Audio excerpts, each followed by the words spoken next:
Okay. I mean, you don't know where you're going to move. You don't know what the school districts are. You know, there's so many different questions. You need a professional that's going to be able to guide you in the right direction for your family to help you achieve that goal. And you're probably the right person to do that because that's what you got into this business to do. And at the same time, you need to learn the sales dialogues that are going to help you most efficiently draw out the goals and the objectives of these people, so that you can most effectively help them.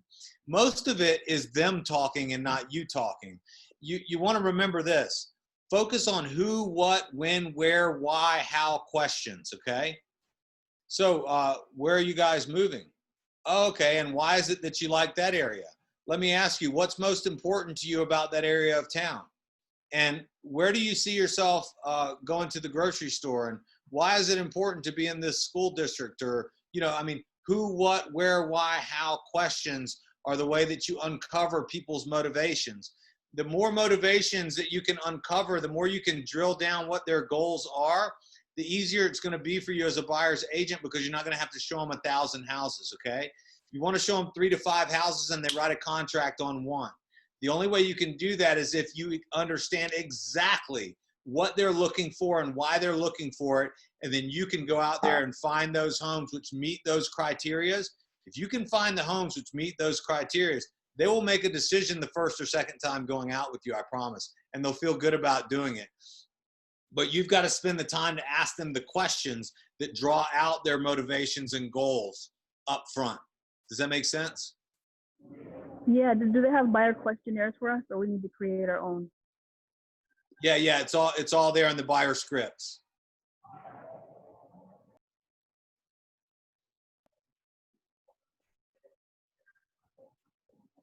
It's all there in the buyer scripts.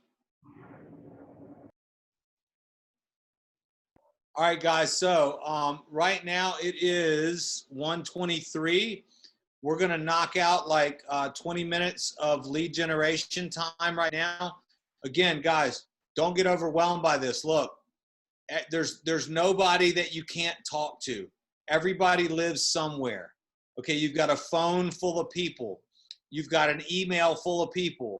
You've got social media full of people. You got phone books full of people.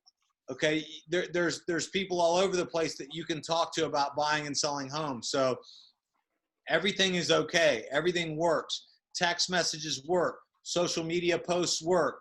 Calling expires, that works too. FSBOs, it works. It all works, guys. It's about what you focus on. So let's take 20 minutes and let's focus on reaching out to some people and talking to them about real estate. And I'll be back at that time. I'm going to set my alarm right now for 20 minutes and look forward to some success stories when we get back, okay? Okay. Let's do it. I'm going to mute myself and I'm going to turn my camera off, guys, in 20.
All right, guys, great job. 20 minutes is up. That's 20. If you're wrapping up conversations, I'll give you guys a couple minutes to wrap up. I saw some action happening now. I saw some action.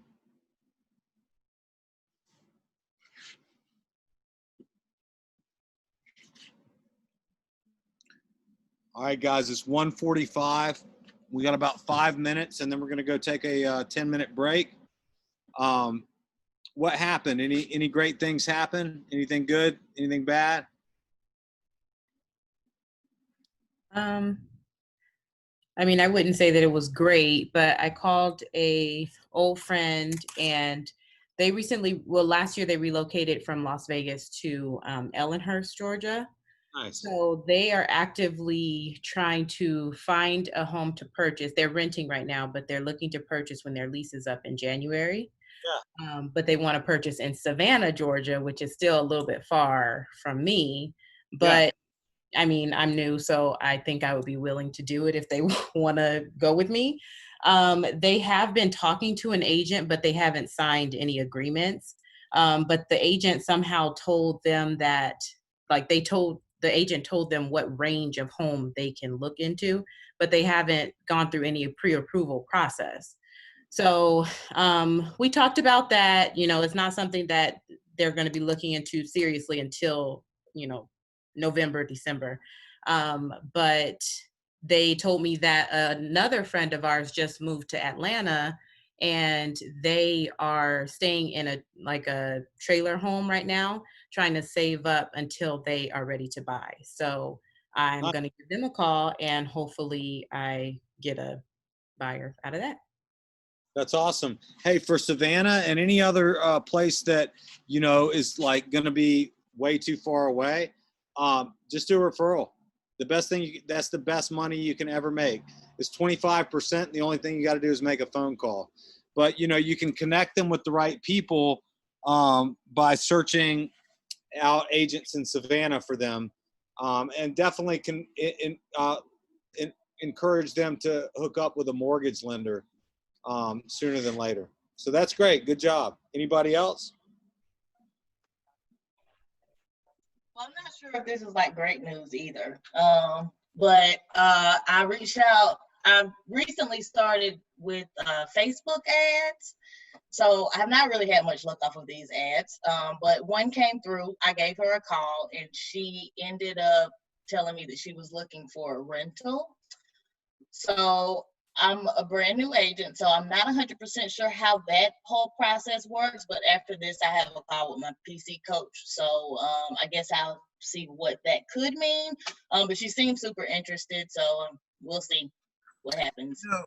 No, that's great. I'm glad you did the Facebook ad, and the ad world's tough. I mean, it's always tough because there's a lot of people competing for the same people.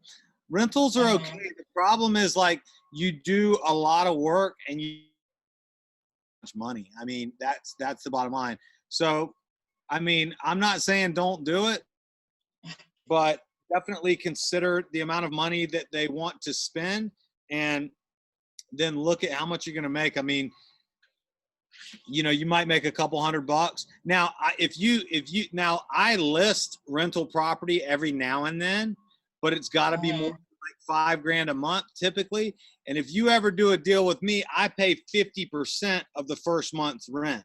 Most agents don't do that. Most listing agents who list rental property only pay like a couple $100. So it's a lot of work for not much money. But it's experience. I don't know if it's good experience, but it's experience. And also, you know, if you do a good job for somebody who's renting, they might buy from you one day. So you never know. Yeah, I was about to say that. Like, I reached out to my contacts, and one of the guys that I reached out to is looking for a 6-month rental. I did a quick search in FMLS, found him something in the area he wanted, fit his budget, fit his price range. He submitted the application, got approved. It only gave me $100, but I'm in the business of building a business. So that's $100 that I can use toward that first photo shoot. That's $100 I can put, towards some more postcards and stamps, because I just found out stamps are like 50 cents a pop, 55 cents a pop. So right now, while I'm building, I'm not in a position to turn down so much as $25. So if I can get my name out there, my face out there, build that connection, get that address, get that, rental date, build my network, and stay on top of that person until they're ready to buy, I'm not in a place to say no to that yet. Not until I get to, to your level, fine sir. And I just want to add something with rentals, because I just got done doing a rental. So yes, it was a lot of work, but what it resulted for me is I got a referral for a buyer who was ready to buy. That's how I got that buyer, even though the buyer is not physically here yet, but I have a signed contract. So congratulations. Everything to me counts as well. Yeah, it does. I mean, you have to be open to helping people. You have to be open to getting out there and doing the work. And it sounds like all of you guys are. So that's awesome. You just want to make sure that you focus as much of your time where you can make money. And that might be through a rental. It might be through a referral that comes through a rental, so definitely focus on all that stuff. But you don't want to get stuck in the process of, you don't want to be seen as the rental agent, right? You don't want to be the tenant agent. You want to be kind of like, hey, you know what? I'll do this because I'm friends with this person, or because, I'm just getting started, because, you want to kind of make it, like a every once in a while kind of thing. You don't want to build your business around it, but definitely don't turn down money. So, she also even advised me that she's talked to a lot of agents, and people would talk to her and then never call her back. So I don't plan to do that. I'm going to talk to my PC coach first, and I told her I'll give her a call back at 6 o'clock and see what might be out in Lithia Springs. So we'll see what happens. Yeah, you'll do fine. That's great.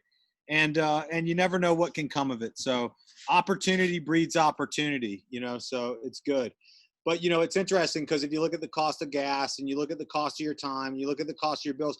I have everybody do this exercise in my PC program where I say, okay, guys, how much do you need to live? For a lot of people, it's like $2 or $3 grand a month, right?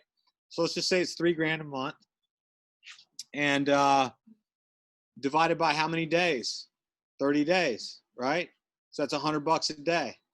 And then if you divide that down to the actual hour, we just don't have a lot of time to spend in places where we're not going to make money. Now that being the case, if you can get it done like that and it pays you $200, fantastic. But if you got to drive them around and show them 20 houses over the next 4 weeks, then, you just have to look at it from the perspective of, how much time is this going to take me? Is this someone that's ready to pull the trigger right now? Do they know where they want to live? Do they know the neighborhood that they want to live? How much effort is it going to take for me to do this? How far do I have to drive? If I live in Douglasville and I got to go show property in Stone Mountain, then that may not be something I want to do. But, you have to make your own decision. I can't tell you exactly how to do your own business, and really nobody can, to be honest with you. But we can give you the best possible advice, right? My best advice: focus 80% of your time looking for people who want to sell property and listing property. If you spend most of your time listing property, in 5 years and 7 years and 8 years, you're going to have a real business. You're going to have real income. And actually, you can have a real business and real income in 1 year. And a lot of people will say things to me like, hey, I just want to get where you're, I want to be where you're at one day. And, this, that, and the other. And I appreciate that. Genuinely, I do. It means a lot to me. And that's why I say that. I spent and still spend 80% of my time focusing on, finding sellers and listing property. I refer a lot of business. I refer a lot of business out, because if I'm not finding sellers or listing property, I'm not spending much time on it. And the reason why is because I know what my time is worth, and I value my time at I actually value my time at more than it's worth. But anyway, that's another discussion. All right. So I kind of ran on for a little while there. It's 1:54. I'm going to give Devin a couple minutes to do a screenshot. we'll start our break at 1:56, and then we'll come back at 2:06. Okay, guys? So Devin, if you could please go ahead and get some screenshots for us, and then we'll go on break. Ben, I had a question Okay. for you. Hi, Matt. How are you? Okay, so Devin's going to get the screenshots. I'm going to answer the question, and I'll keep talking through the whole break. But just so you guys know, regardless of whether I'm talking or not, we're going on break from 1:56 to 2:06, okay? All right, how can I help you? Ben, I wanted to know where to get the buyer agency agreement. So the buyer agency agreement, you're going to go into FMLS, and you're going to go into RDocs, and you can find the buyer agency agreement in there. You can also go into DocuSign, and it's there as well. So either FMLS or DocuSign. All right. Ready? And Charles, could you sit up just a smidge? Your did I just say smidge? Okay, cool. Ready? 1, 2. I don't know where Claudette went, and I don't know where she went. Okay, ready? 1, 2, 3. Awesome. Thanks, y'all.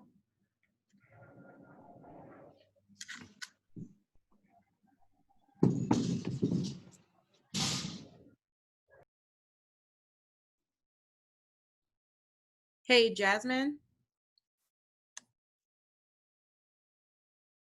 Hey, Hey, when you talk to Katie about the rentals, do you mind sharing that with me tomorrow? Because I wanted to ask her about that this morning, Gotcha. but I ran out of time. I had to get off. But yeah, I really wanted to know about working with rentals, at least for the time being. Okay. I will share whatever she tells me with you. Okay, awesome. Thank you. We have a call like right at 4:00. So it'll be fresh on my mind this entire class. So I got you, girl. Like her schedule is jammed. Well, I kind of messed up because I was like, you can just call me whatever time. And then I ended up taking this class, and I was like, well, I guess you can't. So can you call me at 4:00 on the dot? I got you. Yeah. So was that you guys' scheduled one-on-one, or it's just like an impromptu call? It was our scheduled one-on-one, but I think it was supposed to be at like 3:30. Yeah. Okay. She just happened to have time at 4:00 today. Oh, good. Atriel, you're with Peachtree Road? Yes. This is Ebony, I'm sorry. Oh, hey, yes, I'm with Peachtree Road. Okay, awesome. Is Katie your coach too? Yes, ma'am. Oh, nice.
you want to make cookies for mommy?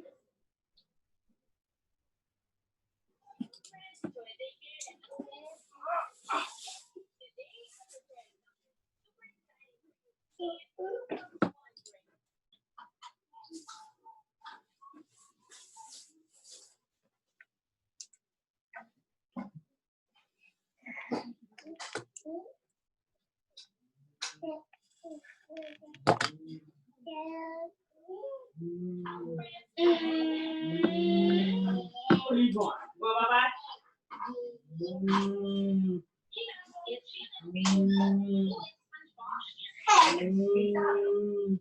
Bye-bye, Carter.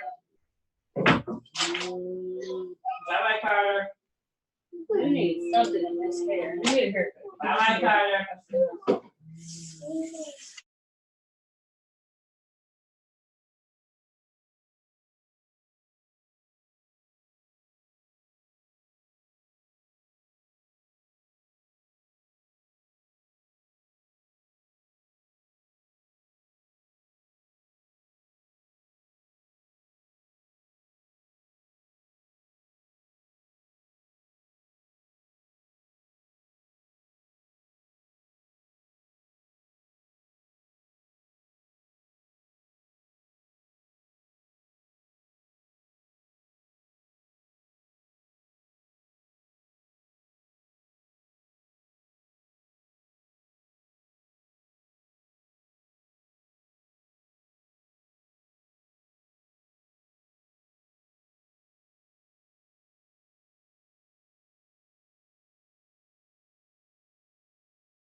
All right, guys, it's 2:05. We've got about 30 seconds until the end of the break. And then we're going to get back to it. Please turn to page 10 of this chapter. And that's where we're going to get started. It's called Get Your Head in the Game. All right, there we go. Devin, could you please get a screenshot? I'll give Devin a minute or so to get the screenshot knocked out, and then we'll get into it.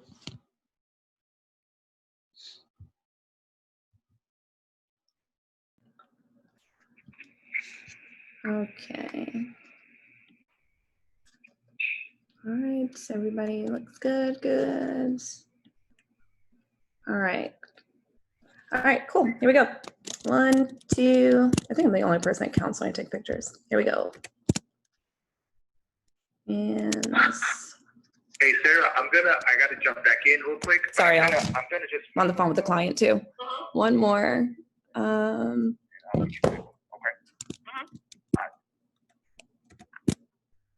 Cool. Thank you guys. All right, guys, let's get into it. So page number 10, Get Your Head in the Game. I'm going to read this paragraph to you because it's so important, and then we're going to talk about it, okay? Helping sellers determine the correct price for their property is part of the value you bring to them. Pricing can be easy with a properly prepared comparative market analysis, or CMA. Presenting your CMA and discussing pricing with the seller are the two major components of the listing appointment. That is the most important sentence in this whole class, guys. Presenting your CMA and discussing pricing with the seller are the two major components of the listing appointment. Now, we talked about in the last session the process, right? You call the seller, you schedule an appointment with the seller, you pre-qualify the appointment, you send the pre-listing package, then you go on the listing presentation. At the time you go on the listing presentation, the major thing that has been left for you to do is exactly what it says there, to present the CMA and discuss pricing with the seller, okay? So that's what we're really gonna talk about right now, guys. It continues to say, you've already learned the dominant role your mindset plays in success in real estate sales. It's the same with your seller. Pricing is a process. Learning to do it well also requires knowing pricing strategies based on the principles that drive markets. It also requires knowing pricing tactics, building and presenting a comparative market analysis, and the scripts that go with it. You will use your knowledge and expertise in pricing and presentation to win sellers' agreement on the list price, a price that will get their home sold. All right, so now we're on page 11. Pricing is one of the absolutely essential real estate success skills. To become a pricing master, you must understand, number one, how markets work. Number two, local market conditions. And number three, pricing criteria. Okay, so number one, how markets work. Two principles about markets and value provide a great foundation for pricing any real estate. Market dynamics. Markets operate on the law of supply and demand. When supply is high and demand is down, prices fall. When supply is low and demand is up, prices increase. Determination of value. Value is established based on an agreement between a willing seller and a willing buyer. The tug of war is always between what the seller wants and what the buyer is willing to pay. So let's stop there, right there, okay?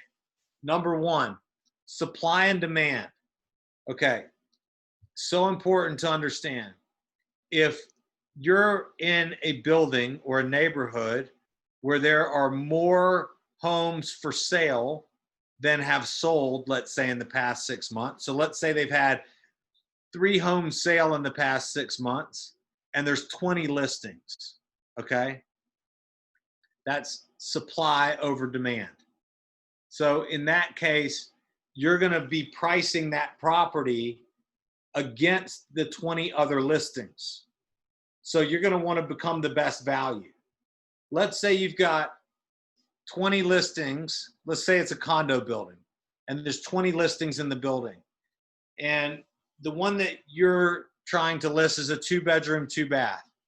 And that there are 5 other 2-bedroom, 2-bath units that are for sale that are the same exact unit. Do you want to be the highest priced unit? No. Do you want to be the lowest priced unit? Yes. Yes, you do. Yes. Yes, you do. And let's say in a different, let's say it in a different way now. The building across the street, it's a better building, right? Over the last 6 months, there are 20 sold listings. And there's only 3 current listings on the market. And none of them are 2 bedrooms. Are you going to price that one a little bit higher? And the answer is yes. See, where there is an increased supply, there's decreased demand. Increased supply, decreased demand, that means prices are going down. When there is a low supply and a high demand, prices are going up. Okay? So important to realize this. Now, if you're talking about Atlanta as a whole, Atlanta as a whole has only about 3 months of inventory on the market right now. That's based on absorption rates. That means how many homes sell typically and the amount of listings on the market. I'll give you an example. On average in Atlanta, we close about 7,500 sales per month. So if you have 7,500 sales closing per month on average, okay, and now let's say that you have about 24,000 homes on the market. If you've got 24,000 homes on the market and an average of 7,500 homes per month sell, how many months of inventory do you have? 3 months. 3 months.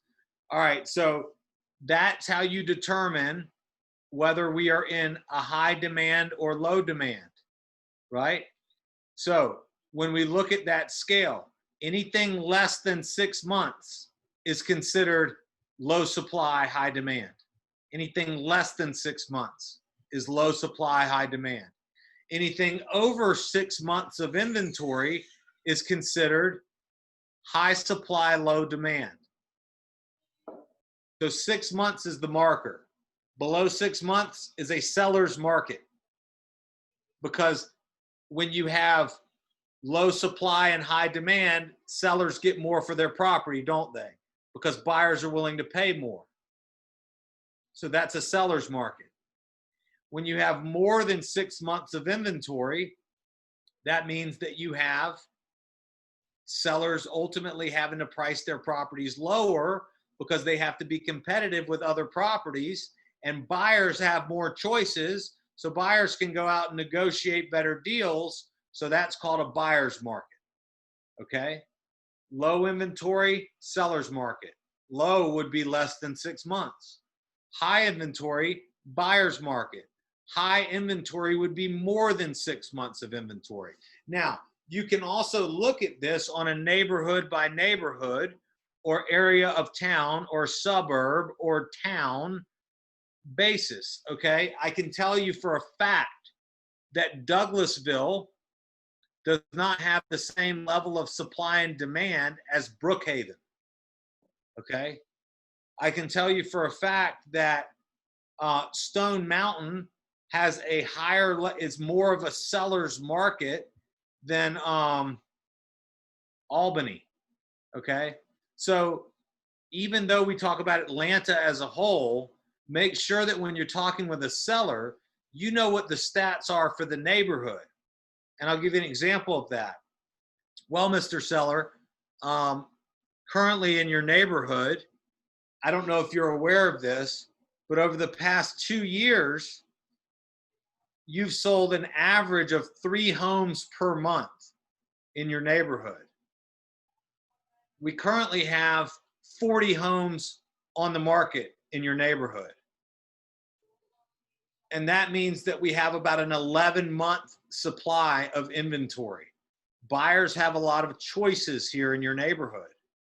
Therefore, as it compares to the other listing, we're going to want to price your home to be the best value in the eyes of the buyer, because this is a buyer's market in your neighborhood.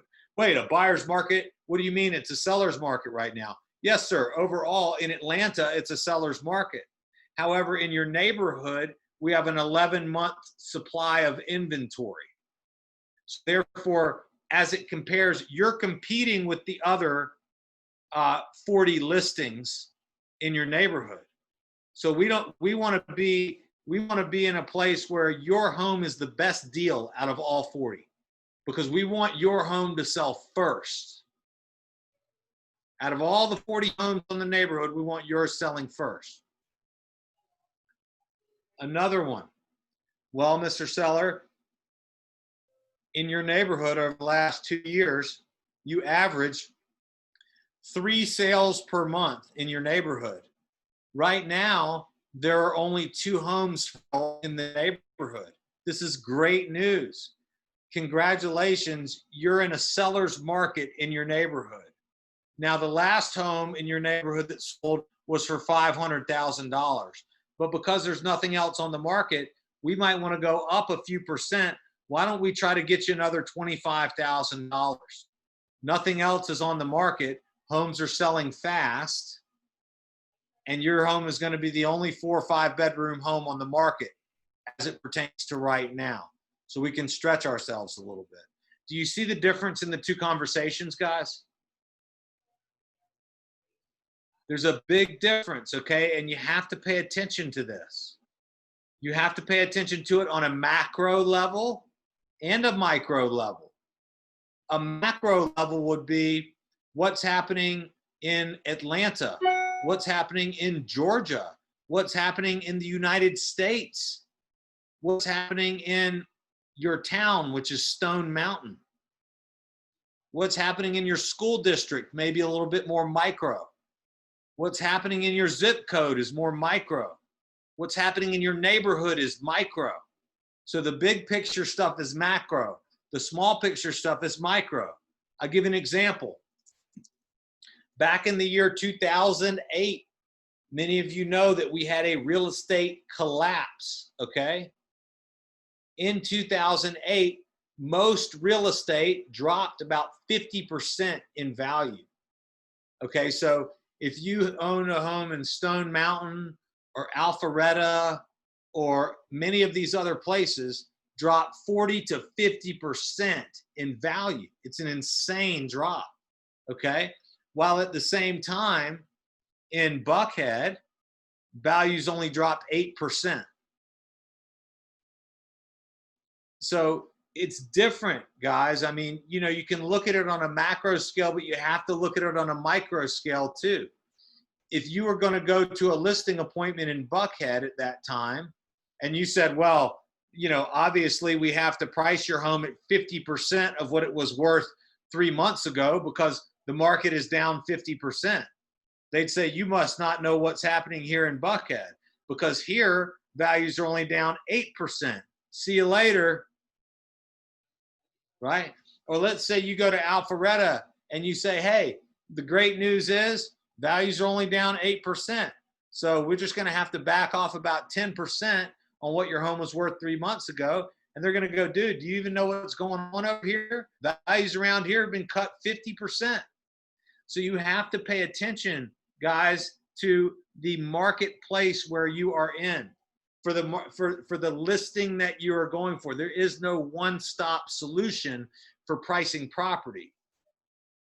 It is dependent on where the property is and how much inventory. What is your competition? Yes, sold properties are a great indication of value. Why is that? Well, the reason is because buyers determine value, not sellers. Buyers determine value. A sold property is only a representation of what a buyer was willing to pay in the recent past. So we say, hey, if they were willing to pay that a week ago, maybe they will be willing to pay the same amount next week, right? Another buyer. So value is in the eyes of the buyer, guys, not the seller, right?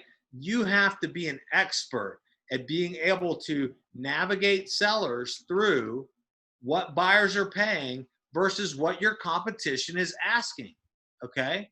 When you're listing a property, you become in direct competition with every other property that's listed in the neighborhood. Let's say all the homes are exactly the same. Let's say there's 10 homes on the market and they're all exactly the same except for the paint color. This happens often, okay? And they're priced anywhere from $240,000 to $260,000. Well, if there's 10 of them and they're all the same and they're all priced between $240,000 and $260,000 and you're a buyer, which one are you going to buy first? Are you going to buy the 260? 240. The cheapest. Yeah, you're going to buy the cheapest one. Why? Because it's the best value. Because given the same thing, if they're all the same, the lower price equals the greater value. Now, lower price doesn't always mean greater value. Let's say we go and there's 10 homes for sale, okay? And they're all the same price. They're all $250,000. But one of them is 300 square feet larger. Which one's a better value now? Larger one. And it's the same price. It's not cheaper, okay? So now let's go and say that that we got 10 homes on the market, right? And they're all the same price except one of them is twice the size and it's $5,000 more. Now which one's the best value? The most expensive one. Most expensive, yeah. So you have to realize, guys, value is not necessarily price. Value is a sliding scale, but value is what is going to cause you your perception and your understanding of value is what's going to cause you to properly price property or to improperly price property. Improperly priced property sits on the market, guys, because buyers don't see value in overpriced property. Just like buyers don't see value in overpriced cars or overpriced cell phones or overpriced anything, okay? Buyers are where value comes from. Remember this, if you remember nothing else. Value is in the eyes of the buyer, not the seller. What about when a buyer and seller agree on the price and the appraiser comes and says, no, that is too high? Well, now you have an appraisal issue, you know, and ultimately appraisers work for the bank. So, you know, when you're getting a loan on a property, you're using someone else's money to buy the house, which means that you are subjecting it to what their person who they hire to tell them what the property is worth, you're subjecting it to that. As a listing agent, you need to be able to think like an appraiser. If as a listing agent, you can think like an appraiser, you will never have a pricing problem. So you have to be able to analyze the comps. See, appraisers have the same comps as you do. Appraisers use the same comparable properties to determine value, okay? They look at it and they say, okay, well, one sold for $260, one sold for $240, and one sold for $250, and they're all the same. Therefore, the value is $250, and you might have sold it for $255. Well, you can dispute the appraisal if you want to, but the fact is that typically doesn't work. So that's part of the reason why you don't want to overprice property too. Just let's say there isn't anything else on the market. Let's say you're in a scenario where there's more demand than there is supply, and you shoot the price way up there, and you find a buyer who's willing to pay that price. Well, listen, they're willing to pay the price as long as the appraiser agrees that that is the proper value. So for buyers, you have to realize, guys, for buyers who are using lenders, the appraisal is a check on the price anyways. A lot of buyers will write in a high price. Say, sure, I'll pay that price, because they know that if it doesn't appraise, that they're not going to have to close. So at the moment when you get an appraisal that comes in lower than the purchase price, then you have to go back to the seller and say, will you lower to the appraised value? If they say no, then you have to go to the buyer and say, will you bring extra money to the table? And if they say no, then you go to the buyer and the seller and say, hey guys, can we split the difference? If the seller reduces by half and the buyer's willing to bring half the money to the table, great. Or maybe the deal falls apart. So you want to make sure that you are studying the comps in a way that you can go and look at an appraisal report. You should see the same comps on the appraisal report as you have in your comparative market analysis. And that needs to be part of your listing presentation. Mr. Seller, I realize you want $270,000 for your home, but regardless of whether or not I agree or disagree with you, an appraiser is going to appraise your home at $255,000 or less, because $255,000 is the highest price that a home is sold for in your community. Now, we may be able to get another $5,000 or $10,000, and that might clear the appraisal.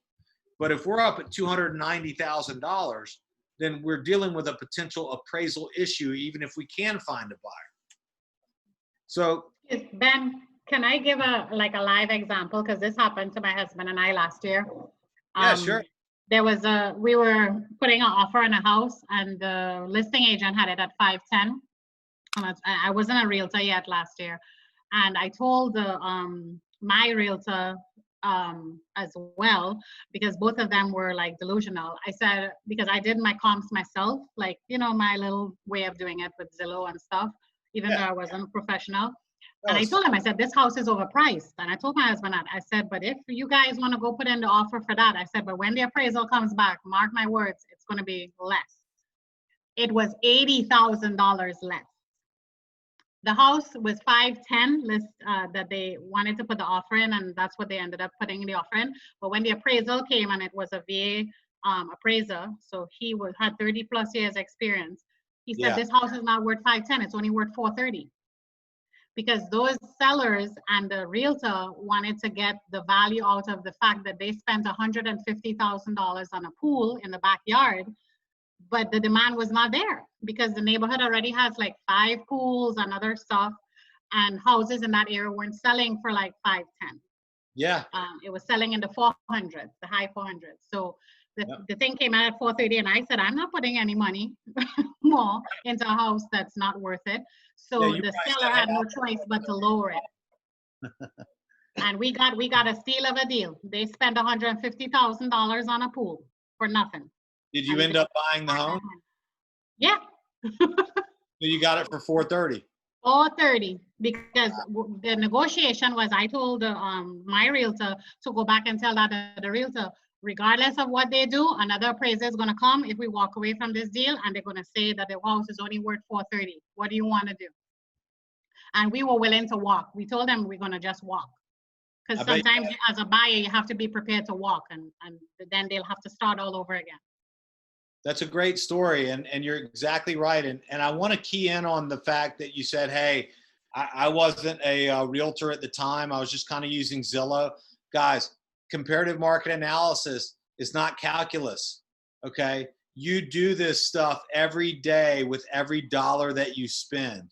And if you don't, you should. You know, as buyers, we're always looking for value. Where do you grocery shop? Where do you get your car wash? Where do you buy gas? We're constantly comparing prices to find the best value, okay? So that's what you're doing with this as well. You know, and that's a great story. I look forward to coming over and having a barbecue with you guys. It sounds like a great pool. Hey, Ben, I have a question. Yes. You brought up the, hold on a second, let me close that door. Dwayne's in the next room, and I heard an echo from his computer. What was I about to say? Oh, you brought up the appraisal report in the listing presentation, but the appraisal report doesn't come you know, until like the loan officer, or not the loan officer, but the people order one, that's like way down the line. So what appraisal report are you referring to in the listing presentation? What I'm talking about there, Ashley, is that we have the same comps as the appraiser does. Oh, okay. So when you're doing your comparative market analysis, the comps that you're looking at are going to be the same ones that the appraiser uses to do their appraisal report. Oh, okay, and we'll use that as like a point to them, like they're using the same numbers that we are to get to this number. Well, the reason I said that is because, yes, you want to make sure that the seller understands that, hey guys, I'm not here to make the market. I'm here to report on the value of your home based upon the market that exists, right? And the comps I'm using are the same comps that an appraiser is going to use, just like the gentle lady just said. I'm sorry, I don't have your name. Just like she just said, she was able to look at the comps and tell that the property was overpriced. So you're looking for 3 to 5 comparable properties that are as close to the subject property in location, square footage, bedrooms and baths, lot size, so on and so forth. And as you're searching and as you're finding, you have to remember that these are the same comps that an appraiser is going to use. But that should be part of your listing presentation if you have pricing objections with the seller, okay? Now, I'm not saying overpriced property, but in the case that she just gave, the listing agent still made money, didn't they? They did, even though they overpriced it. So I'm not saying overpriced property. You don't want to do that.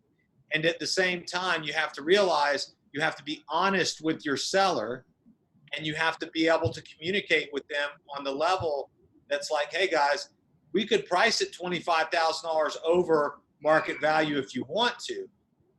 And at the same time, we may have an appraisal issue.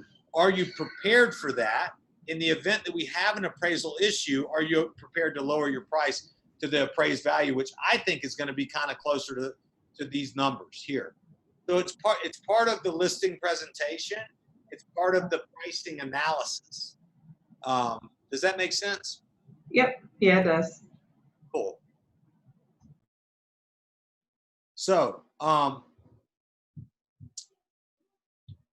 what questions do you guys have about this? I have a question.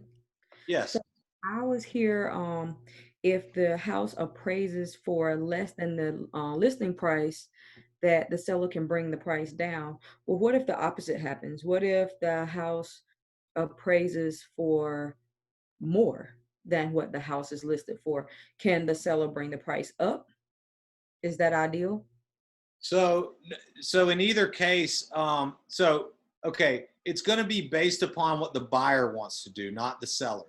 Mm-hmm. So the appraiser is there representing the bank. The bank is financing the buyer.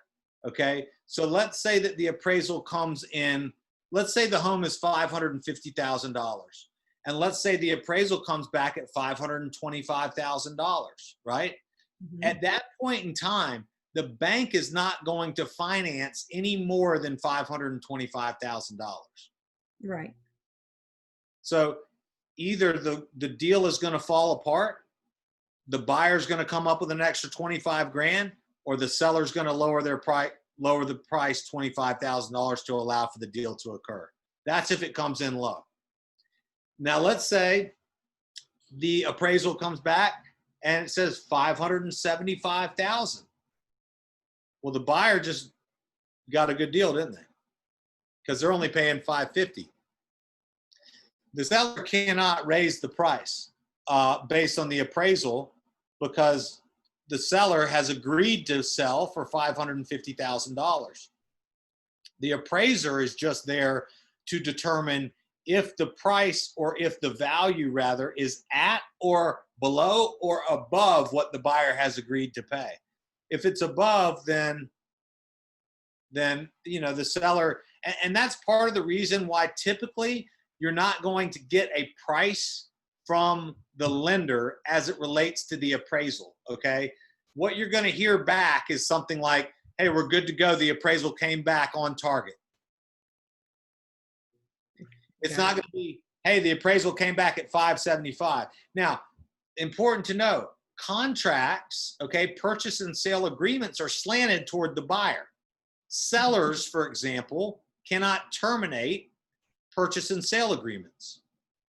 Buyers can. Now, the buyer can terminate all the way up to the day of closing.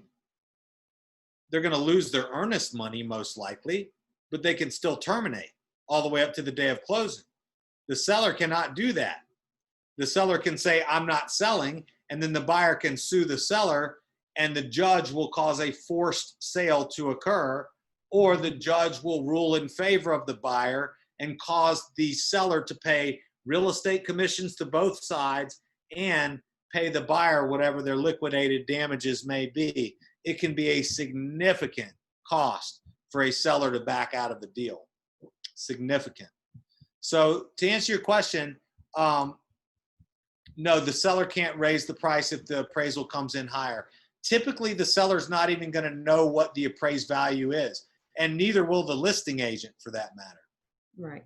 Typically, it's going to be between the buyer and the bank.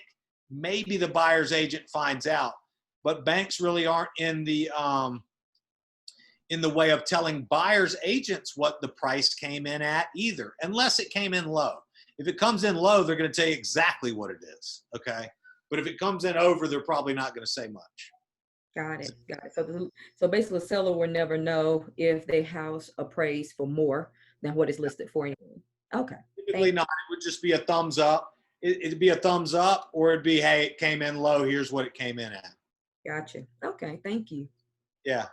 Yeah, Ben, regarding the commission, the property, the agreement is for higher and the appraisal came in less, and the seller buyer agreed to the lower price. And what are you getting paid a commission on? The contract price or the actual closed price? The sale price. The sale not the contract price. Yeah. So it would be the lower amount.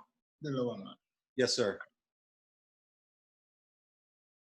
And so, you know, in that regard, I mean, if you look at closing costs, right?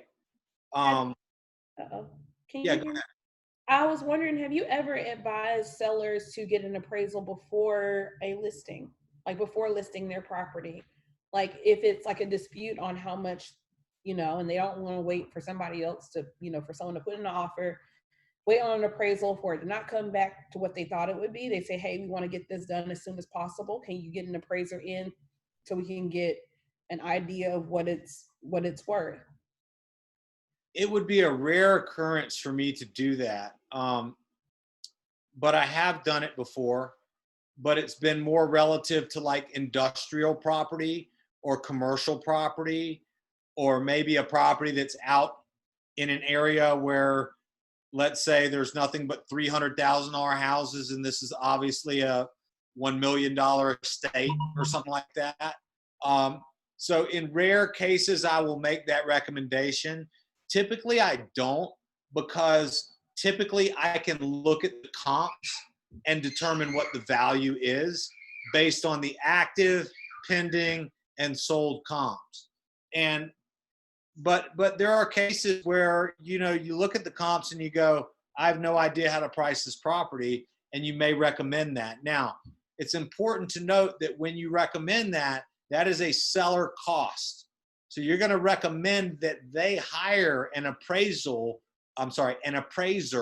to come and give a pre-listing appraisal, and that you would be willing to list the property at whatever the appraised value is.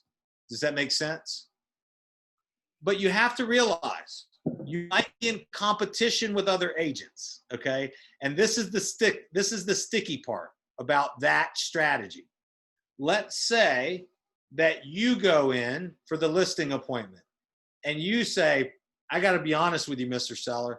The thing that we need to do right now is we need to get a pre-list appraisal, and I will agree to list the property for whatever the appraised value is. And they say, well, what do you think the price is? And you say, I really don't know.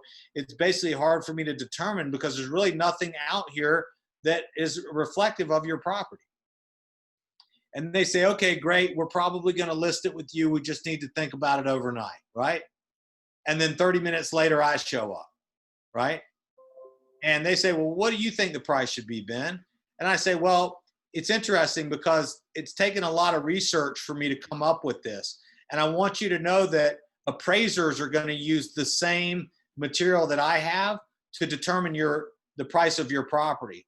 What I've done is I've looked at land sales over the last 5 years, and I've found out a price per acre that is pretty average. I've applied that price per acre to your property, and then I also know that based upon your home is probably valued at about $200 per square foot. So I took the average price per acre plus the fact that your home is worth $200 per square foot.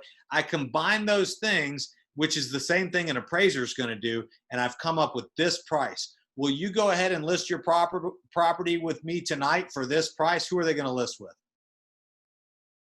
You see what I'm saying? So pricing is a very, very, it's a big part of our jobs, guys. You don't want to divert that job to someone else unless you absolutely have to. I mean, utilize other agents in your office. Utilize your team leader, your assistant team leader, your PC coach, your friends, your uncle, anybody to help you price out a property before you recommend that an appraiser come in and do it. Because they're probably going to interview more than one person. And if the other person that they're interviewing has got a confident idea of what the price is going to be, they're going to win the listing probably. So anyways. May I ask a question? Absolutely. So I have a listing right now and it has an oversized garage. So the agent who had it before me evidently just made it at 3,000 square feet. But I really think if you take out the garage, it may be like, I don't know, 2,400. So when the appraiser comes in, will he take that into consideration that there's an oversized garage? He'll take it into consideration, but what we're talking about is the difference between livable square footage and non-livable square footage. So non-livable square footage is typically valued at about half the price per square foot. So, or less. I mean, garage square footage is actually less than that. So I'll give you, yeah, it's less than half actually. It's like 20%. So there's a lot of different ways that we define square footage. What you want to focus on as a listing agent is you want to focus on livable square footage, because that's what an appraiser is going to look at, okay? The garage is not considered livable square footage. Now, you could turn a garage into livable square footage. You put an air conditioning vent in there, you close it out, you put carpet down, you put drywall up, you paint the walls, you do electrical sockets, you have a window to crawl out of in the event of a fire, and you put a closet in there, boom. Now you got livable square footage. Now you can quote that as total square footage. But no, the garage is typically not going to be quoted as total square footage. You might increase the price because it's an oversized garage. It doesn't mean that it's worthless, but you're not going to do it on a per square foot basis on the price per square foot average of the neighborhood or the home. Does that make sense? Yes, thank you. Hey, can you hear me? Yes. Could the instructor, can you hear me? Yes. I have a question. So it's on and off topic. I'm in the process of buying my first home. I've been looking at houses, but the comps have steered me away from certain houses and steered me closer to others. So with that being said, when I'm looking at comps and say this house is $225,000 and say the comps are around a little under at about 210. There might be one for 199, and then they go up to about maybe 235, 240. Me purchasing a house for 225 and then upgrading maybe the whole kitchen and just fully redoing everything. That would probably be a bad idea considering the fact that the value of the house wouldn't go up too much, right? I would probably want a bigger gap in comps. Is that correct? Yeah, well, yeah, you're going to need to find homes in the area that already have the upgrades that you're looking to do and see what the values of those homes are. Absolutely. And then you're going to want to see how much is it going to cost me to do the work I want to do, you know, and then subtract. Okay. And then as far as like going on there and looking at the comps straight through MLS, you know, every house doesn't have like pictures of the insides and kind of stuff like that. I probably should just drive around the neighborhood and get a good estimate just by looking at everything. You know, the closer you can get to, you know, more is better, right? So obviously driving around is going to give you a better idea of what you're looking at. You know, you can use square footage as an indicator and do average price per square foot. But yeah, I would definitely, you know, as the buyer, I would definitely recommend that you drive around and see what the property differences are so that you can get a better understanding of what the value of the property is. You Okay. don't want to renovate. Okay. All right. Thank you for this information. Of course. Hey, Ben, sometimes appraisers will knock on people's door if they know that houses has been updated, especially if it was a recent sale within 6 months, because I'm also a licensed appraiser as well. So that's a strategy that appraisers also use as well to help come up with values if they need it. You know, if the neighbor is nice and lets you in, you know what I mean? Yeah. I mean, you know, appraisers really do a great job at most appraisers are good, guys. I mean, most of them are really good, and most of them really want deals to work. They don't want to kill deals. And at the same time, you have to realize that the appraiser's loyalty is to the bank. So, yeah, I mean, most of them will go to extreme lengths to try to get the right price for a property. You know, if you're an appraiser and you do a bad job, it's very difficult to get rehired. So you have to remember that. And likewise, I want to tell you guys something very important about pricing property and also about being a great listing agent, okay? What you're doing when you're doing the property comparative market analysis is you're coming up with a pricing strategy, okay? The pricing strategy is what you're going to explain to the seller when you're sitting there with them at the listing presentation. And you're going to say, hey, you've got this many sold homes, this many pending homes, this many active homes. Based on this, here's the value of your home. Will you list your home with me tonight for that value? Guys, that's a pricing strategy, okay? That is the pricing strategy. So a great listing agent will meet the appraiser at their listing. Now, you have to be very careful about this, okay? Because appraisers are told not to talk to realtors. It's actually like against the law for them to talk to realtors. And here's the difference. They can't talk to realtors if the realtor is saying anything that is construed to persuade them in one direction or the other, okay? So you never want to be persuasive. But what you do want to do, okay, is you want to tell your seller, part of the reason why you want to hire me is because I meet the appraiser at the property. Now, here's how you do this, okay? When the property goes under contract, after the inspections are over, that's when the lender orders the appraisal. So you're going to tell your seller, hey, after the inspection period is done, we're going to pull the lockbox, and I'm going to be the only one with a key. Then you let the lender know, the mortgage broker know, to let the appraiser know that the appraiser is to call you for access to the property, okay? Now, when you meet the appraiser there, you're simply there to let them into the property. You should also have your comparative market analysis that you used when pricing the property with the seller. And here's what you say, okay? You say, nice to meet you. I'm only here to let you in the property. By the way, I just want you to know how much I appreciate the job that you do. You've got a tough job, but none of us could do our jobs if it wasn't for you doing a great job. So thank you. As an effort to assist you in any way that I can, I just printed out the pricing strategy that I used when I was meeting with the seller.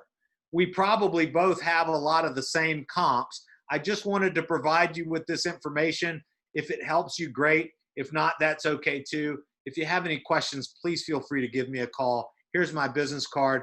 Thank you so much for everything that you do. And then shut up and wait for them to get done. Does that make sense? Guys. Yeah, it makes sense, Ben, but isn't that indirectly persuading the appraiser to maybe take into consideration, your findings? Maybe. So he may not have the same comps as you, but then you're providing him a copy of yours, which in a sense, you are basically persuading him to look at or take into account what you found. Well, ultimately, I guess you could see it that way. And again, you want to make sure that the way that you come off is not as being persuasive and more so as being helpful, just to say, hey, just so that you know, here's how we arrived at the price. So I'm not telling you how to arrive at a price. I'm just letting you know, here's how we arrived at the price. Look, if this seems a little too sticky for you, don't do it. But here's the point. Whether or not you bring the comps and you say, hey, the pricing strategy piece, you always want to meet the appraiser. You always want to let them in the property, and you always want to thank them for doing such a great job. Here's why.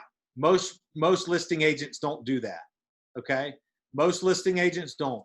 Most of the time, it's just the appraiser, and they're in and out of the house, and they've already determined the price that they're going to use, whether it's above or below. Now, am I indirectly persuading? I hope that I am, in the event that the price that they've come up with is lower, and the fact that I met them at the property and I was a nice guy causes them to say, you know what? I don't want to cause a problem for this guy. I'm going to go ahead and make it come in on the money. So indirectly, am I trying to persuade? Absolutely. Indirectly, I'm trying to persuade. I'm not breaking any rules, but what I am doing is I'm putting a face with the name. I'm wanting a human connection to occur between me and the appraiser, because if something goes, guys, I've seen deals fall apart over $2,000. Okay. I've seen the price is $255. The appraisal comes back at $253. Right. I've seen that to me represents a lack of human connection. So as the listing agent, I make it upon myself. I make sure that I'm going to try to establish some level of human connection with the appraiser, okay? And typically, here's what they say. Sure, I'll take the comps, absolutely. Thanks so much. Thanks for being here to let me in. I'll just be 5 or 10 minutes and then I'll be out of here. And you say, okay, cool, I'm just gonna hang outside, thanks a lot. I mean, typically they're nice people, but what you don't wanna do is be like, hey, look, I've got my comps here and I just wanted to explain to you everything that's happening in the neighborhood, because you might not know. See, this house, right? No, that you don't want to do that, okay? But what you have to realize, guys, is that appraisers are given, they wake up in the morning and they've got 5 appraisals on their books, okay? One might be in Stone Mountain, one might be in Douglasville, one might be over here, one might be over there. They're making the rounds. They're pulling the comps. They're trying to get their work done. You know what I'm saying? Mm-hmm. So they don't really attach any emotion to doing their job. But if you can meet them there in person and you just have a big smile on your face, you're dressed professionally and you're a nice guy, and you open the door for them and you thank them for what, guys, they're out there having a tough day. They're sitting in traffic. They're pissed off. Somebody's mad at them, whatever the case may be. Just a little bit of human connection can make all the difference in the world. And I will tell you that I rarely have appraisal issues. rarely, I've been in this business 8, 9 years. I do that on every single appraisal, every single listing. As a matter of fact, even as the buyer's agent, I will call the listing agent and I will say, do you plan on being at the appraisal? Because if you don't, I would be happy to be there to let the appraiser in. And in the case that I'm the buyer's agent letting the appraiser in, I just say, hey, nice to meet you. I'm just here to let you in. I actually am representing the buyer, but the listing agent asked me to be here because they pulled the lockbox. Thanks for everything you do. We really appreciate you. Thanks for doing such a great job. And I just let them go about their day. It's just these little things, guys, that you can do that make all the difference in the world when it comes down to someone deciding, hey, is this deal going to work out or isn't it?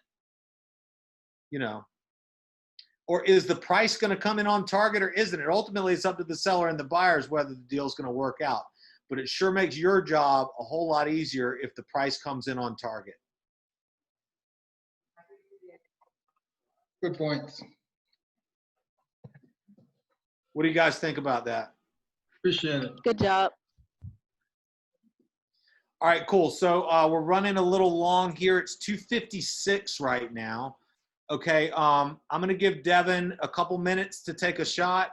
We're going to do break from 2:58 to 3:08. Okay, so hang out for a minute, let Devin get a shot, and then we're on break from 2:58 to 3:08.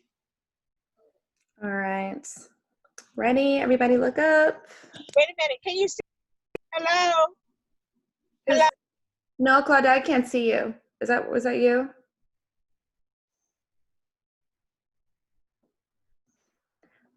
Okay. Ready? All right, here we go. 1, 2, 3. And one more. All right, everybody look forward. 1, 2. Perfect. Thanks, guys. Enjoy your break. Time are we supposed to be back?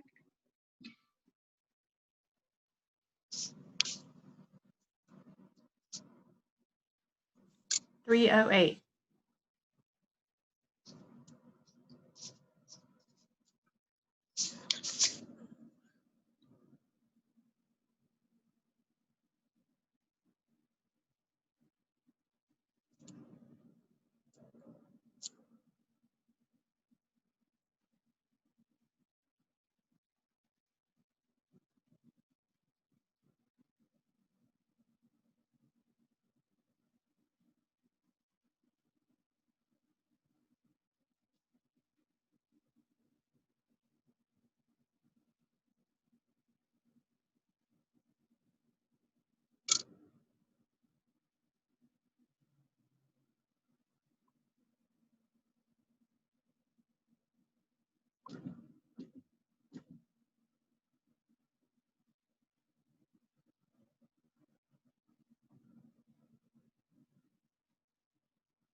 Garage is in front.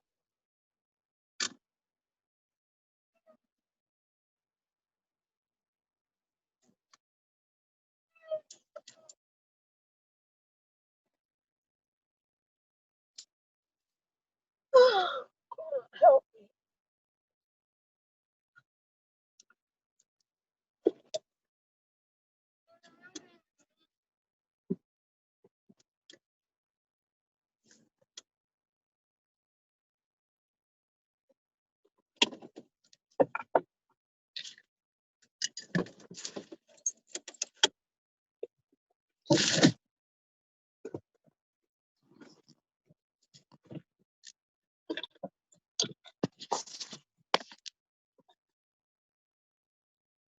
Mm.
Oh, it has to have a start date.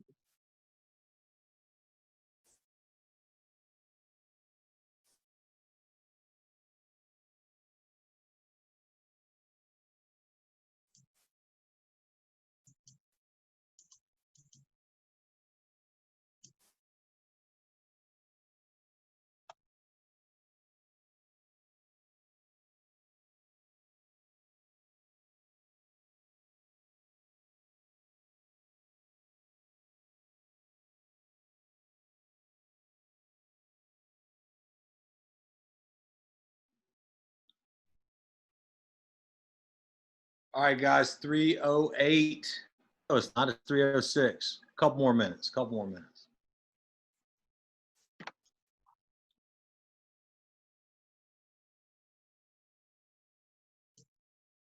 Where'd he go that fast? Brandon? Oh, there you are. What was your got it year? Like after you started your business, like I'm sure there was like a period where you were like, okay, I don't know if this is, if I'm cooking with grease or if I'm wasting my time. So what was your like, okay, I got it, I can do this. Like, what was the got it year where the juice was finally worth the squeeze? Well, it happened in my first year, actually. You know, because when I got into this business 8 years ago, I was broke. I mean, I was broke. I had been through a really rough um, business relationship, and it didn't go well for me. And I decided that I wanted it to be my name and my name only. And that's why real estate was attractive to me, because it was my name on the sign. And it was about what I did, and it didn't have anything to do with what anybody else did or said. That I could hopefully control my destiny in that way. And in and so I was flat broke. I mean, I didn't have any money. I didn't know what to do. And when I got in, it was the same like message that I'm giving you guys, right? It was like, hey, you know, you got to have a schedule. You got to start out early. You got to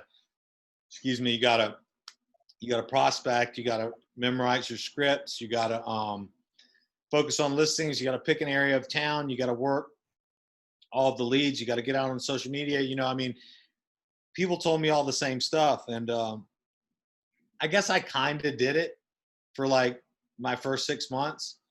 You know, in the beginning, you're just kind of like, yeah, that might be like what everybody else has to do, but at least this is what I thought. I was like, yeah, you know, everybody else might have to do all that stuff, but it's not going to be that way for me. I'm going to be more successful than everybody else. And I'll keep the story going. Hold on one sec. Devin, let's go for it. It's 3:08. Hope everybody's back. Let's maybe give everybody a minute or so to get back. Okay. And then I'll tell my story. And so, you know, I kind of began with that mindset. I was a little bit cocky about it. And, you know, I did a lot of what they asked me to do. I mean, but I would prospect an hour here or there. I might introduce myself to people every once in a while. You know, do a little bit of what was being asked of me, but I wasn't doing it all, you know. And I did 4 deals in my 6 months, my first 6 months from oh, that's pretty good. November to June.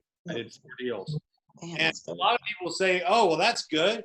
But to me, I was still broke. I mean, you know, I'd won like $1,000 deal and won like $3,000. I mean, 6 months, I made like 10 grand. I mean, you know, at that point in my life, you know, my overhead was like $3,500 a month. I was renting and had a car payment and had to pay for groceries and stuff like that. And so, you know, my overhead was like $3,500 a month, and I couldn't pay my bills off of 4 deals in 6 months. And that's not as bad for anybody else. Yeah. Can I do this? Do you want me to do a screenshot now? Yeah. I don't want to get fired. I already am though. Ready? Okay. And Penny, you look like Jack. No, all right. One more. 1, 2. Cool. You look just like Jack. It's so funny. Hey, Ben, it's Stacy. I have something I want to tell everybody, a little announcement, a good announcement at the end of the class, okay? Cool. Okay, at the end of the class. Great. I'll remember that. So anyways, so there I was, and I knew that I was going to have to make a decision it wasn't working out for me. Real estate was not working out for me. I was getting ready to be one of the 95% that don't make it. Okay. And I decided that before I quit, I should give it a real push. You know, I should buckle down and really hit it as hard as they were asking me to hit it, which, you know, at the time was 3 to 4 hours of prospecting per day, which, oh, guess what? It's the same now. And then 2 to 3 hours of working on your business, getting your database together, getting your stuff together, getting your, you know, whatever it is you need to do done. And then working on scheduling an appointment with a buyer or a seller every single day. And then if I didn't have an appointment, to prospect in the evening and try to fill an appointment slot. And so I did that, and I just said, screw it. If I'm going to quit, I might as well give it a good shot. So I told myself, look, for the next 6 months, I'm just going to give it 130%. And if the next 6 months don't work out, I'm going to have to go do something else. And in the following 6 months, I sold 24 properties. I made $183,000 in my first year, and most of it was made in my second 6 months. And that was enough. You know, obviously that was more than enough for me to, and that indicated to me, okay, this is something that I can do. This is a place where I can find success. This is a place where I can operate at a high level. And I say that, but it hasn't been easy, because it does require that level of commitment from every person. It does, you know, and I tell people all the time, you know, I have PC clients and they say, hey, just tell us what you did in your first year. And that's what we want to do. And I say, well, for the first 6 months, I did about what you guys are doing. But then for the second 6 months, I put in 12 to 15 hours a day. And at the time, my wife, who was my girlfriend at that time, she'll tell you exactly that, because it's true.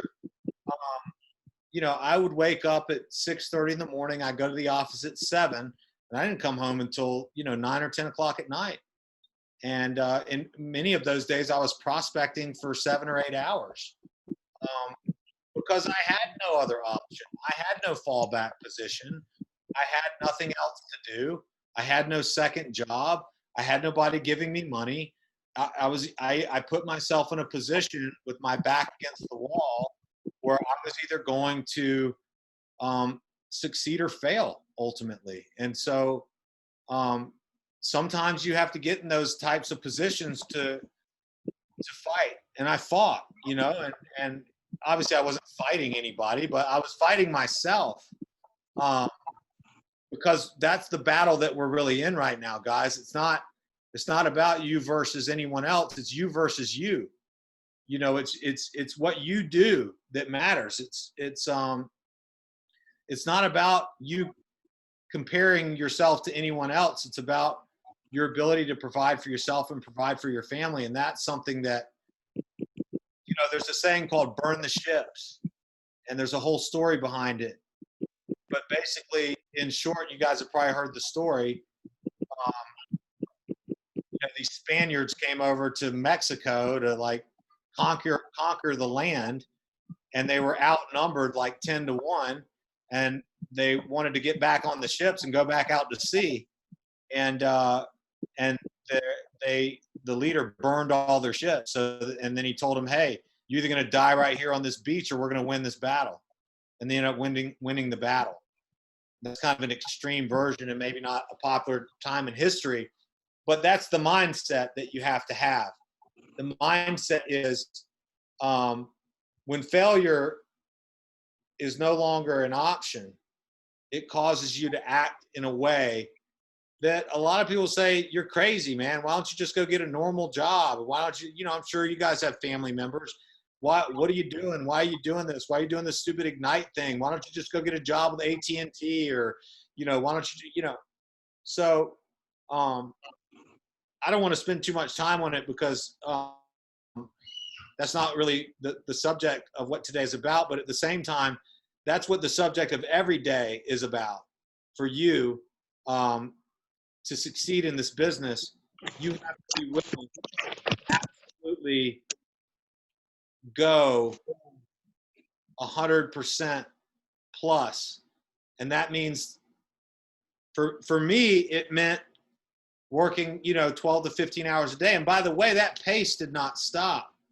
That pace did not stop. That pace, it's not going that way in the same way that it was then, but I'm still working, 8, 10, 12 hours a day, most days. I set a listing appointment today. I contract over the weekend. I've got 50 people in my productivity coaching program. I've got listing appointments set for the rest of the week. I mean, the people that know me know that I work. I mean, Devin's worked with me for a while. Do I work my butt off, Devin? No, not really. I'm just kidding. Yeah, he works really hard. He works really hard. I don't know how he does it, honestly. It's insane. And he has a how old's Jack? 2-year-old? Yeah, 2.5. Superman. But you make it happen. I mean, and so like the point, guys, is that what I learned is that becoming my own boss actually required me to work harder. Starting my own business actually required me to work much harder than I ever did working for someone else. Because when I worked for someone else, when I had a boss, I just showed up at the clock in time and I left at the clock out time. And working for myself put me in a position to where, oh, what are the results? They're nothing. Well, I guess you have to keep going or else you're going to fail, right? I mean, and then go do something else, go back to work. And the truth is, guys, there's nothing wrong with working for someone else. I mean, this is not for everybody.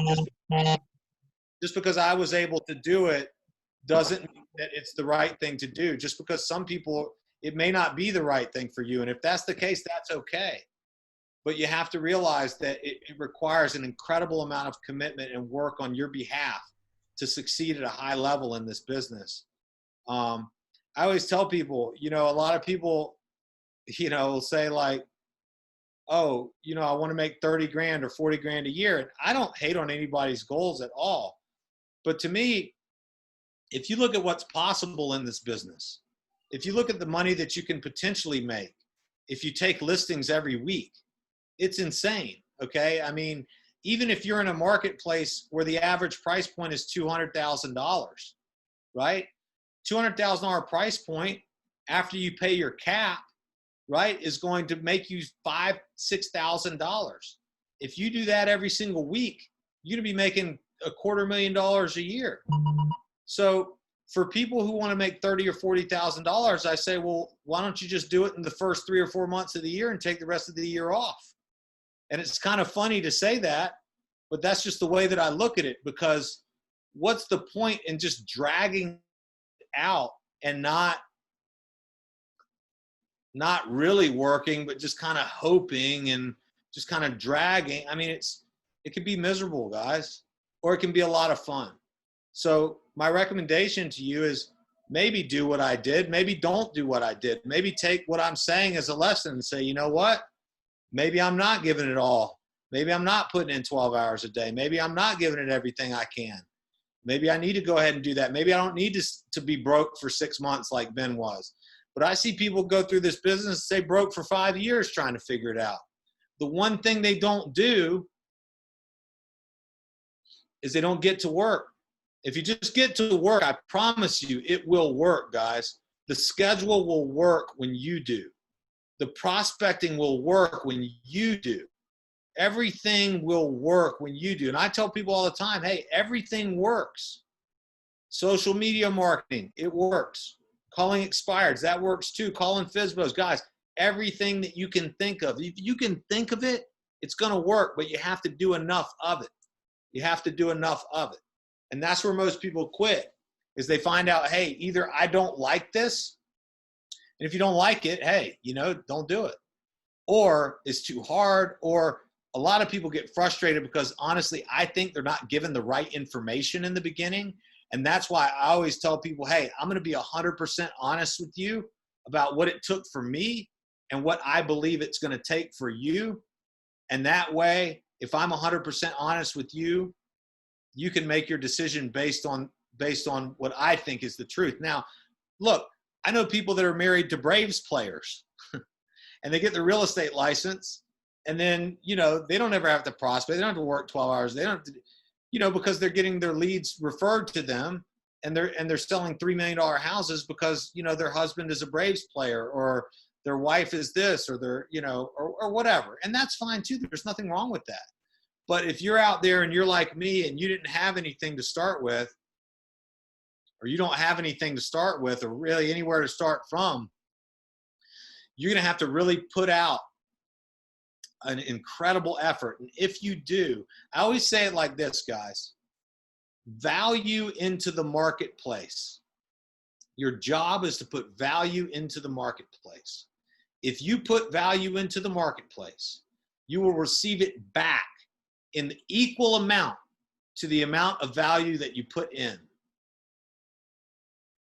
You have to think about it like that, okay? Well, you don't have to do anything, but if you think about it like that, you'll always win, because if you're always putting value into the marketplace, you'll never have to worry about money ever again.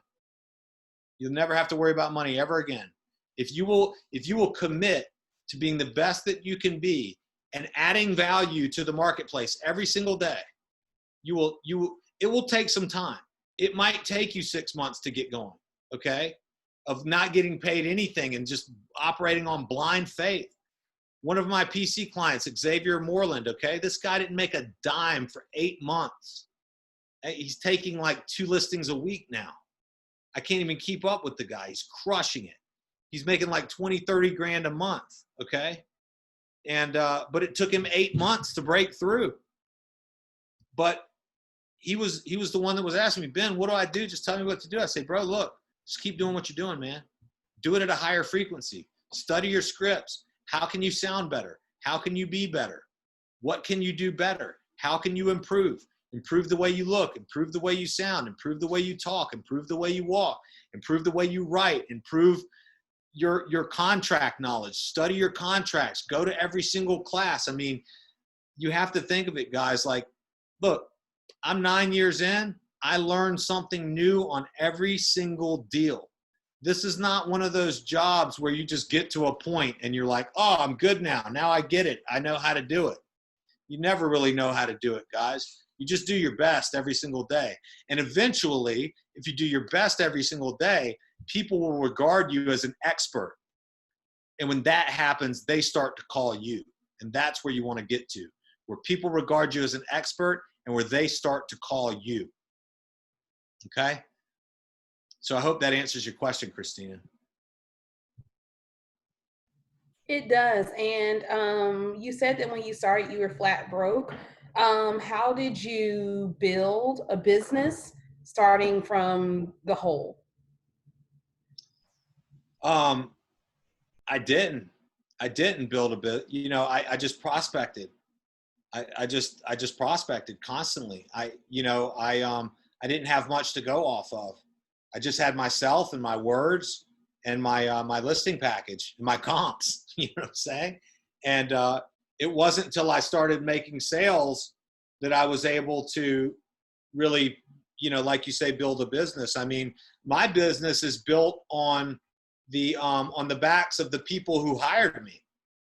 You know what I'm saying? And and it still is. And anybody can go broke, guys. Anybody, I could fall flat on my face if I just stopped working right now. I could be out of business in a month. If I just take off gas right now, I could be out of business in a month or two, right? So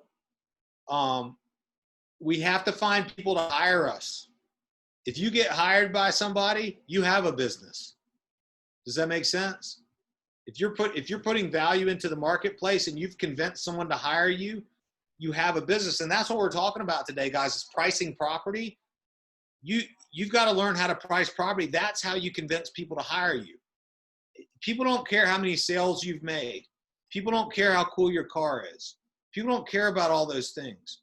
People have their own goals and they have their own path in life. And typically, if they're looking to sell their home, the sale of that home is going to release equity, or it's going to release them from a location that they need to change locations, or it's going to release them from a relationship, or it's going to cause them to get into a relationship. Or, you know, there's these major things that are happening when people are selling real estate, and it's all about price. And so your ability to, your ability to schedule an appointment and pre-qualify the appointment and send out a pre-listing package, which is basically the way you're able to do that is by asking great questions. You've got to ask people questions so that they know that they're interested in you. I don't know how many of you guys have ever been on the dating scene before, okay? But how attractive is it when someone approaches you, whether you're a male or a female, and you're being approached by a male or a female, okay? Regardless, right? You're in the dating scene and someone approaches you as if they may be interested in you, and then they just start talking about themselves, how great they are, how cool they are, how smooth they are, whatever, okay? Is that attractive? Typically, it's not attractive.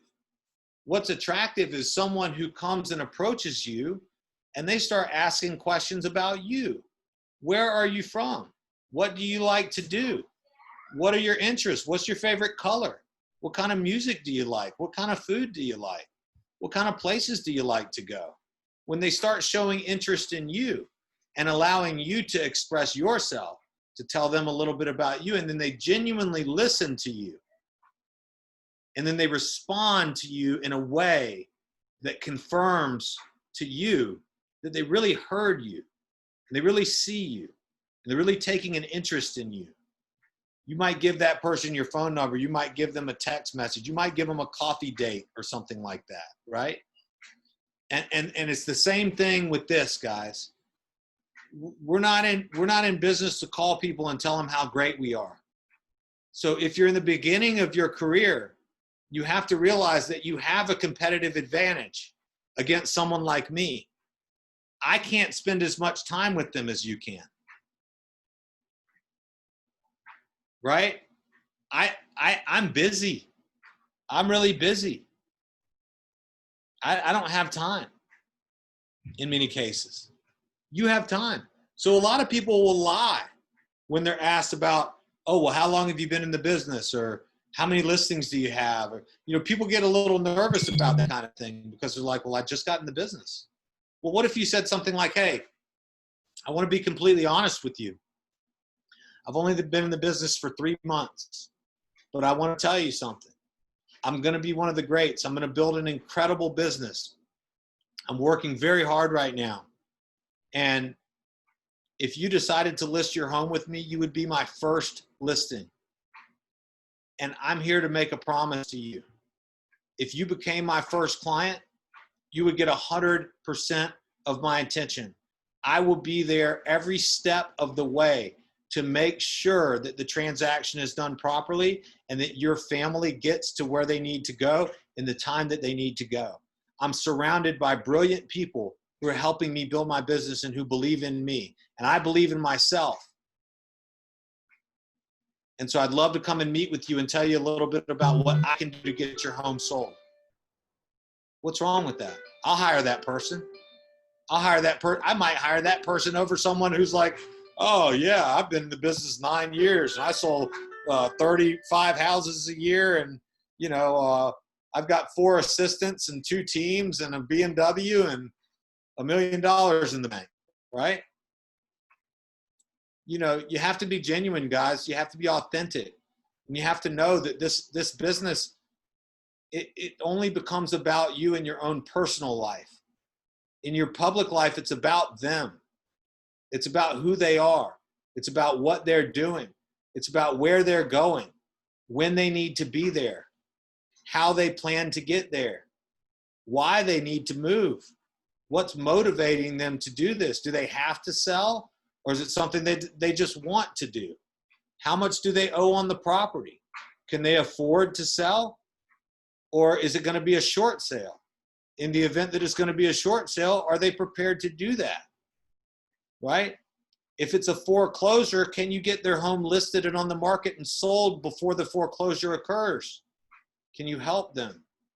Because see, people need help, guys. And that's why we get paid what we get paid.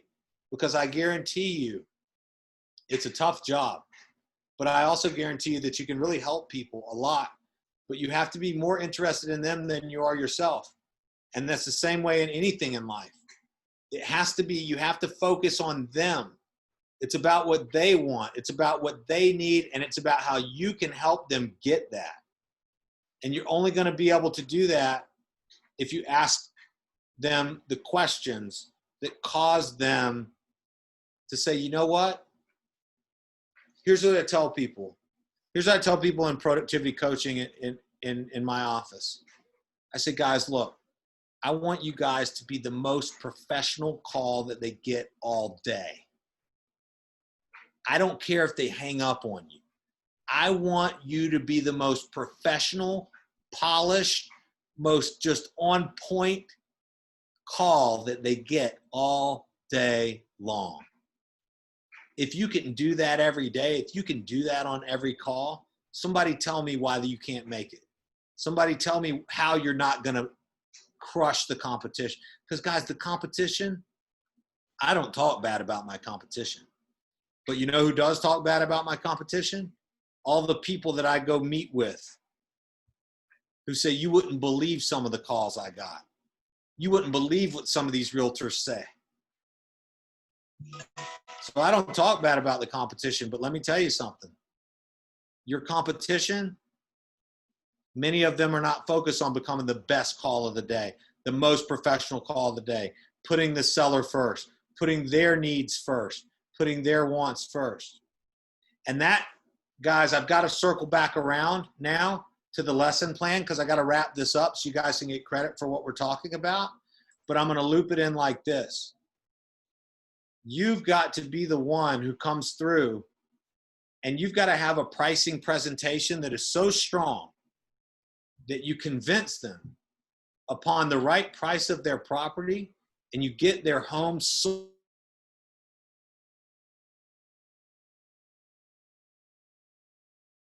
Back to the beginning of the presentation, it said something very interesting. It said that pricing property and the comparative market analysis is the most important part of the listing presentation. And it is. It is. You've got to know it. So let's go, guys, to page, where am I at? Page 15. Hello. Hi. Let's go to 15. Show us how to do a CMA. Am I going to show you how to do a CMA? Yeah, I can tell you how to do a CMA. I can't show you necessarily because I've got to follow the materials here in the book. But that's really what we're talking about, right? Mm-hmm. So let's go here. I'm sorry? I'm sorry to interrupt. I need to do a CMA, and I would love for you to tell us how to do it. Sure. So put a CMA together though in FMLS. Yeah, and it's kind of automated. Like once you put your address in, it starts pulling up a bunch of different properties, and then you click it in, and then you can click. It's very self-explanatory. So like nobody showed me how to do it. I sat down and just started fiddling with all the different programs, but you can do it in FMLS. And once you put your listing address in, it'll start bringing up all of the comps around you, and you pick which one you want to and how you want it to show. But it's very and then to add to what Angela is saying, and then if you want it nicely presented, you just click on CMA Cloud, and it's going to pull all the information, and you could customize what you want to leave out or leave into the CMA as well. You just got to get in there and do it. Yeah, and there's a video on it. Just Google FMLS video on CMA, and it'll pop right up in Google, and you just look at the video. That's what I did. Okay, thank you. Yeah. Sorry, I'm sorry, one more thing. I also took the class. That was the other thing. I took the class after the fact, but they have FMLS has a CMA specifically for CMA cloud class. It's free. So go on to FMLS. You have continuing education that you have to do anyway. So just take the class. It's worth it. That's awesome, guys. Thank you. Thank you all so much. Yeah, absolutely. FMLS is the best place to do a CMA. There's a ton of content out there that you can review on YouTube. There's also free FMLS classes that you can take, which I would highly recommend that you do.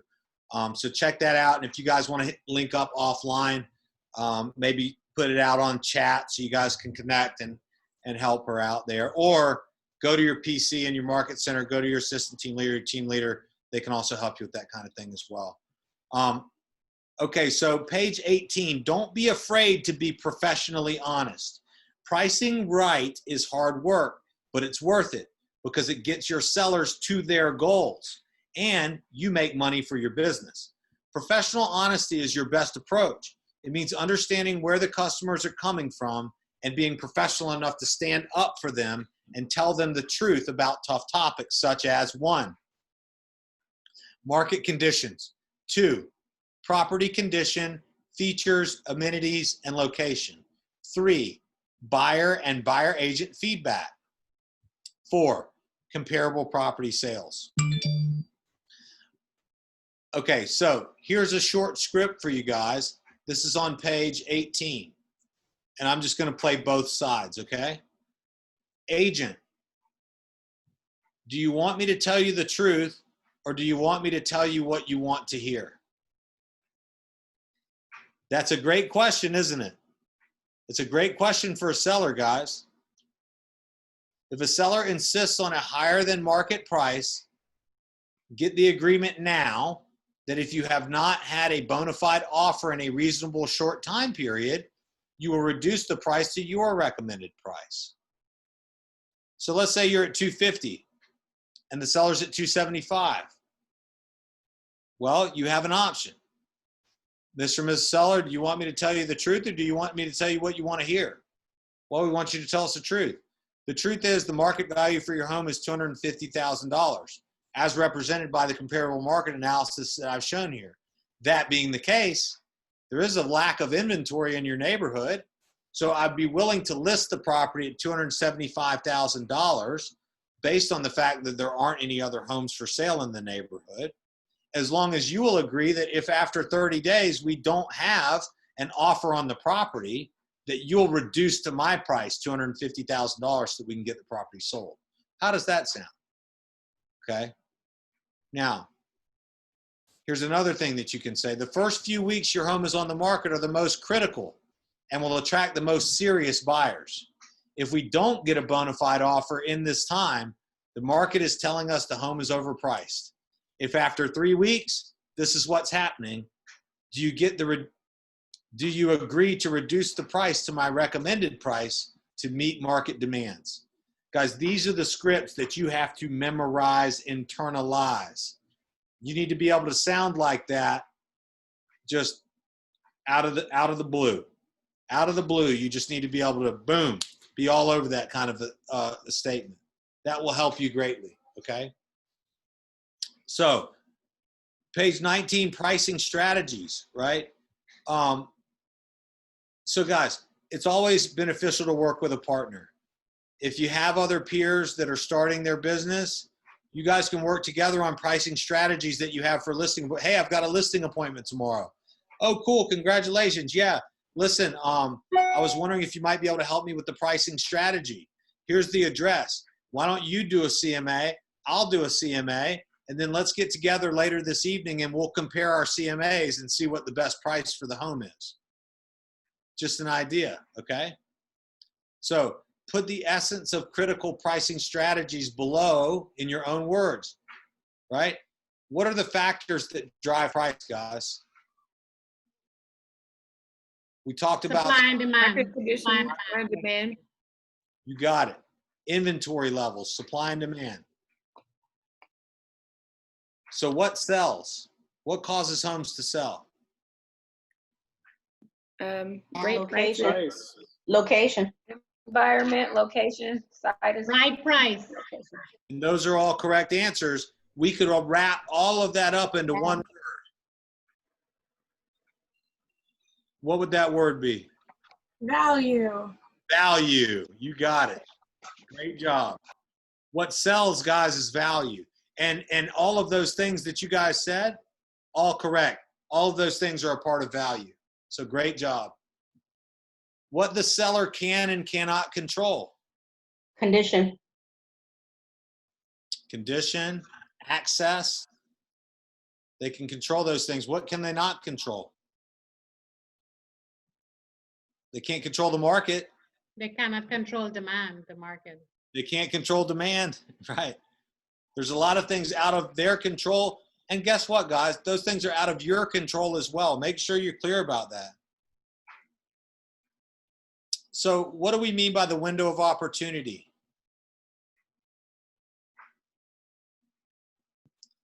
And I'll go here because I didn't really cover this in as much detail as I probably should. But the window of opportunity, guys, for a seller is the first 2 to 3 weeks that the property's on the market. That's the window of opportunity. That's when you're going to attract the most serious buyers. And that's why it's so important not to overprice the property. Because if you overprice the property, you're going to go through your window of opportunity, and all the buyers are going to say, yeah, it's a nice house, but it's overpriced, so we're not even going to go see it. And it could be just as simple as $10,000 or $15,000 in price, which they would be willing to give up anyways, right? If you can communicate to them how important the window of opportunity is for them. Pricing is about market movement. Well, it is about market movement as it pertains to supply and demand, isn't it? Don't chase the market. Don't chase the market down, guys. Don't chase the market down. Get ahead of the market. If the market's going down, price below the market so that yours sells first. We're in the process of a market shift right now. Doesn't necessarily mean prices are going down, but in some areas they are going down. So we want to get ahead of that. If you're listing in a building or a community where the prices are going down, make sure that you look at the other properties that are on the market and you get below them, value-wise, because that's what's going to cause it to sell. All right, and so, guys, it's important that you go back through these materials. I've kind of brushed over it, and I've told a lot of stories and stuff like that that I hope have helped you guys. But you guys, you know, look, you have this material here. It's so important for you to get back into this material and go back through it and really, you know, focus on it. I mean, really, this instruction over the past 3 hours, you know, I'm honored to be here to be your instructor today. And at the same time, there's no way that I can cover the material in the same way that you can if you go back through it with a highlighter and you really focus on it, okay? So let's get into page 20 is the comparative market analysis. And that's kind of what we talked about, guys. So we'll go to number 1, search the MLS for properties that correspond to the subject property. You're going to consider 4 main criteria as location, size, amenities, and condition, okay? Number 2, you're going to select a small number of recently sold properties and properties pending sale that you believe represent the closest comparisons to your seller's property. The number of comparables available will be impacted by market conditions. So right now, you're probably not going to have much trouble with this, but you need 3 to 5 sold comps. Appraisers look for 3 to 5 sold comps. So try to find 3 to 5, okay? Number 3, decide on a price to recommend to your seller that takes into account A, the comparables, and B, the seller's motivation and goals. If you have someone that tells you that they have to have the home sold and closed in 30 to 45 days, you need to underprice that property, okay? Underprice the property. That would just be taking into account their motivation and goals. How do you find out their motivation and goals? That's part of the prospecting process, guys. When you get this home sold, where are you going to move to? Well, we're going to move to California. Well, how soon do you want to be in California? Well, we have to be there in 30 days. Wow, you have to be in 30 days. Do you mind if I ask why? Well, unfortunately, my mother passed away, and we've got some business to handle out there. We have to be there in 30 days. Or, hey, I've got a job transfer, and I've got to be there in 30 days. Well, what's going to happen if we don't get your home sold in the next 30 days? Well, that's not an option. We have to get it sold in the next 30 days. Okay, great. Then we need to price it under the market. Are you okay with that? Yeah, because I got to get it sold in 30 days, right? So you need to use the seller's motivation to help you get the right price. All right, guys, and you're going to want to review the data in a simple, readable format with your seller to show why you've chosen the price you're recommending and how their property compares.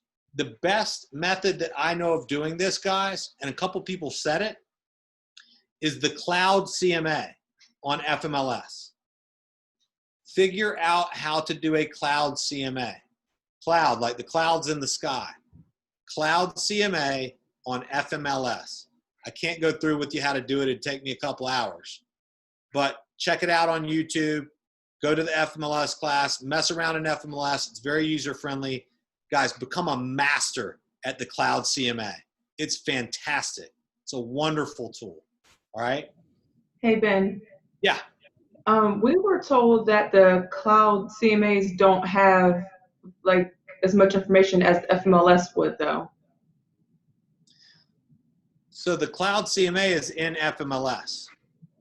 Yeah, it's yeah, like you can do it in Matrix or you can do it in cloud. And we were told that we should probably lean towards Matrix CMA rather than cloud. Yeah, but when you're doing it in FMLS, you have to go in Matrix first before you generate the CMA cloud. Yeah. And so I think what she may be talking about, Lisa, is there may be an option where you can just go into cloud. And I'm unfamiliar with that option. The only way that I'm familiar with doing it is like Lisa was saying, where you go into FMLS, you go into Matrix, you get all the property data selected, and then you hit Cloud CMA. And therefore, the Cloud CMA uses the FMLS data to create a CMA. So if what you're saying is that there's a way to do it where the data is coming from somewhere other than FMLS, then I would agree that you need to go through FMLS. I'm not aware of that, but go through FMLS when you're doing cloud CMAs. Absolutely. Okay, yeah, we didn't do it that way, Ben. So yeah, we'll try it that way. Okay, perfect. Yeah, definitely do that. Go to FMLS Matrix, and then you'll see a little tab below that says Cloud CMA. So try to do that. Okay. Okay, so page 22 is great. It's a part of your listing presentation, or it should be a sheet like this. You could use this exact sheet, or you could type one up. Recommended price for your home. My recommendation is based on the following: a detailed custom market analysis, the unique characteristics of your home and its setting, my expertise in the real estate market. My primary goal is to net you the most money possible. Very important, guys. Sellers don't care about price. Sellers care about net. Net is the amount of money that they're going to get at closing, okay? And I believe this pricing plan, matched with my 14-step marketing plan, will draw agents and buyers to your home and position it as a highly appealing and highly competitive property. That's a great sheet on page 22, guys. Give me 1 second. I need to close this door. Hold on 1 sec.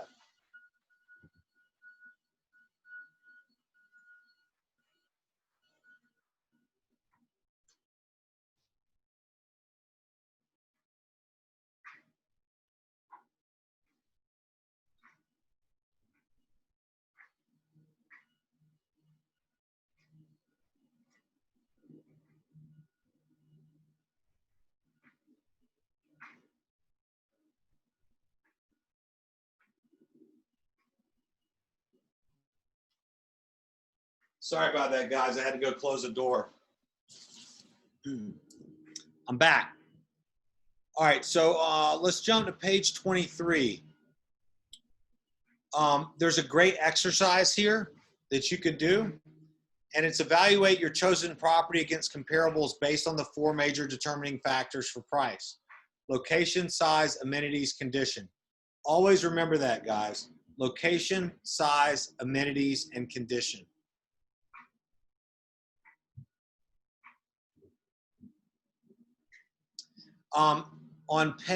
After page 24, there's an awesome property pricing worksheet here for you. And it gives you an area for the subject property, and then below it, comparable properties. Now, this is kind of old school, to be honest with you. I mean, guys, realtors back in the day had it a lot worse than us. Let me tell you something.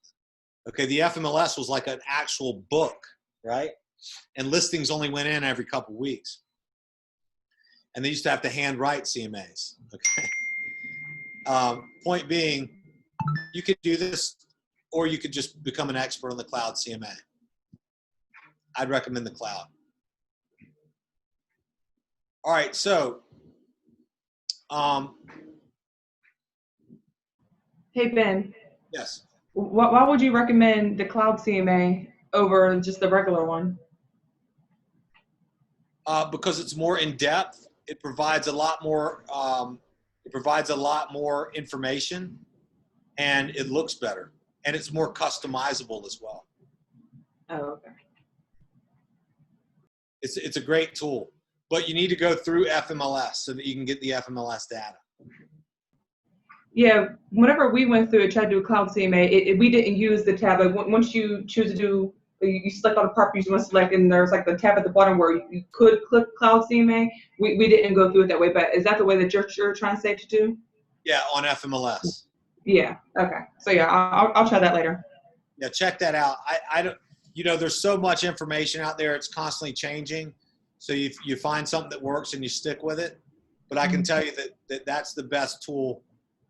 Guys, you take a rock solid schedule, a disciplined schedule, right? A skilled salesperson. Skilled meaning you know your scripts, you know your dialogues, you've got your neighborhood identified, you know who you're calling, whatever the case may be. You got a skilled so you've got a disciplined schedule, a skilled salesperson, and an incredible pricing strategy tool. You're going to win big. You're going to win. You're going to take listings. You're going to make money. And so, guys, look, a lot of this is about what it is that you want for your life. You need to think about what it is that you want. What kind of ahas did you guys have during the class, if any? Let's go through a couple ahas. Aha, I've got a prospect every day. Aha, I've got a prospect for 5 hours a day. Aha. Any good ones? Aha, if I don't want to be broke in 6 months, then I probably want to work like Ben did in the second 6 months and not the first. Aha. Yes, yes. Mine was aha. Focus more on sellers versus buyers so that you can build your business and it will have longevity. Amen to that. I love that. Both great ones. Hey, Ben, I got a quick question. Oh, sorry. Oh, I always interject when somebody else interjects. It's like it's a consistent thing. But I find that when I've been really working through my database, and I have a large database, I guess, or just a good, sphere of influence as far as my core friends and people who, really want me to do well. I feel like those phone calls take forever. They're always good and super genuine. But when I'm prospecting, like every call takes about like at least 15 minutes, maybe because we're just catching up or building rapport or just, exchanging pleasantries or whatever the case may be. But even in my 3 hours of like prospecting, I may get through like 6 calls, 7 calls. You know what I mean? Just because it's just like a lot of conversation, a lot of, I don't know, what do you recommend as far as shortening that up? I mean, I guess I can be more direct, but, I still want to keep that rapport still going. And I'm very interested in what they have going on in personal life, not just like a sales call, but I found that going through my database, I can't even get through that before I can start like prospecting, like, unmets, if that makes sense. Well, it's a good question, and I'm glad to hear that you have a strong database. Number one, I would say you need to test your database against the 4 rules for a profitable database. Number 1, they know you. Number 2, you know them. Number 3, they like you. Number 4, you like them. And you sound like a very friendly guy, so I'm sure that yours meet all of those criteria. And at the same time, you want to make sure that you're making business calls. Now, the first business call you should make is to let them know that you're starting a real estate business. That's different than saying, hey, I just want to let you know I got my real estate license. Hey, I just want to let you know I'm starting a real estate business. I'd love to help you anytime. You've been a great friend to me over the years. I'm trying to succeed on a high level. I'm working really hard. Wow, you're starting a real estate business? Yep, that's right. It's going to be a big company. I'm just getting started. Hey, do you know anybody that I might be able to help right now? How are the kids? How's the wife? How's everything going? Glad to hear it. So get the business out of the way first. Now, so that's the first thing you want to do. You want to let them know you're starting a real estate business. Once you let them know that you're starting a real estate business, you should have them on some type of an email or text message rotation that puts something in their inbox every 6 to 8 weeks. Okay? That means you're staying top of mind. They know you're in real estate. Once your friends and family know you're in real estate, you don't even have to talk about real estate with them. But my suggestion to you is to start the call out with, I'm sorry, what was your name? I didn't see your name there. Brian. Brian, let's do a role play real quick. Okay. Don't be tough on me this time. Be nice. Ring, ring. Hello? Hey, Brian, it's Ben Heidenreich. Hey, it's a business call. Do you have a moment? Yeah, man, sure. What's going on? Cool. Well, listen, I just want to let you know I'm starting a real estate business, and I'd love your support. You've been a great friend to me over the years. It's going to be a big company. I'm just getting started. I'm working really hard. Oh, that's incredible, man. I'm sure you're going to have a lot of success, and I'll be honored to be a part of your journey. Oh, man, that's so nice. I really appreciate that. Hey, how are you guys doing, by the way? Oh, we're doing pretty good. You know, family's okay. You know, we're keeping our distance and, you know, doing good social distancing practices. How about yours? We're doing good. You know, same thing. I mean, it's just been kind of crazy, but, you know, we want to play the game. We want to do the right thing, and we're praying that we'll all get through this soon. So how's the little one? He's awesome, man. How about your guys? Oh yeah, you know, the Brady Bunch is cool. Thanks for asking. Hey Brian, I got to jump because I'm trying to let everybody I know that I'm starting a real estate business. But do you currently have it? Do you know anybody that I might be able to help buy or sell a house right now?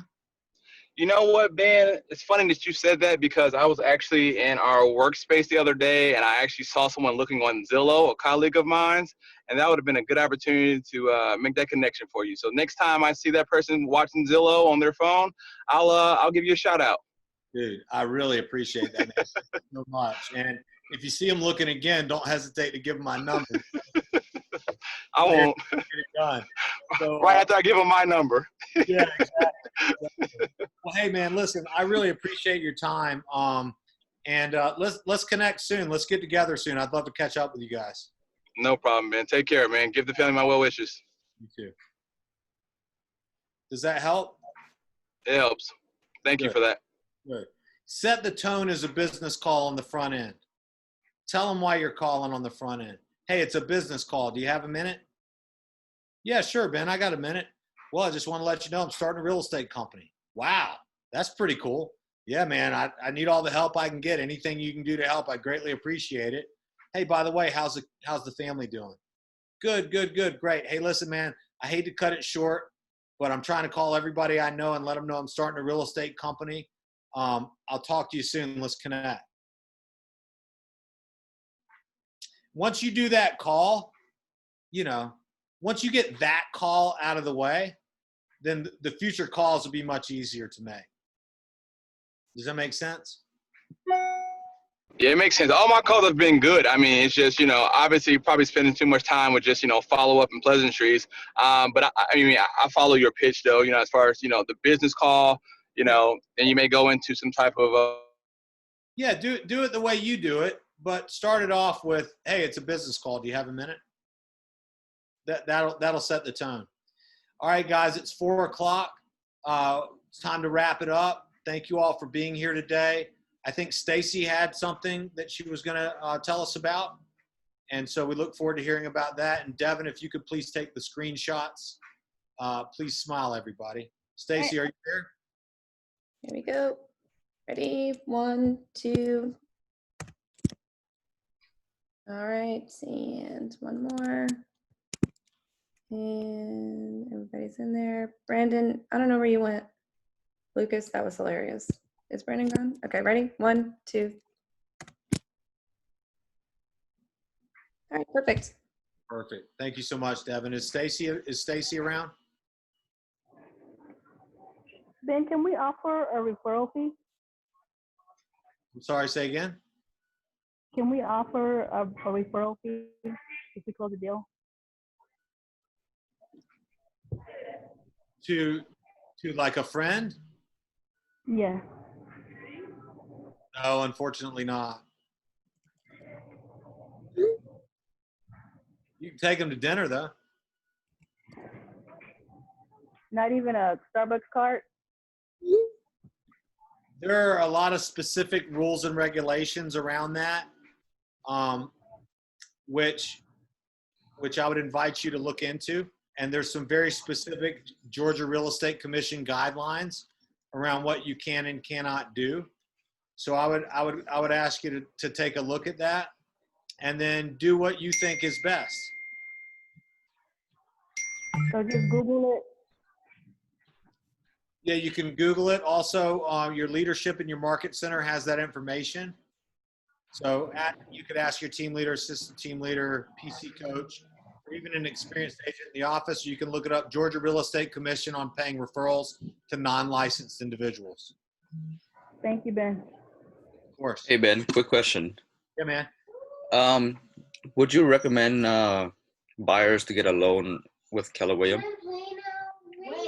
Be quiet, I'm listening. There's an important question, be quiet.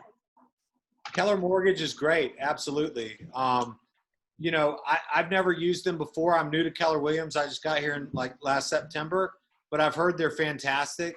I personally like to use local lenders. So I prefer to use local lenders over like a Quicken or a big box, but Keller Mortgage is awesome. You wouldn't know the interest rate on it, would you? Is Keller Mortgage, is that the same thing as Supreme Lending?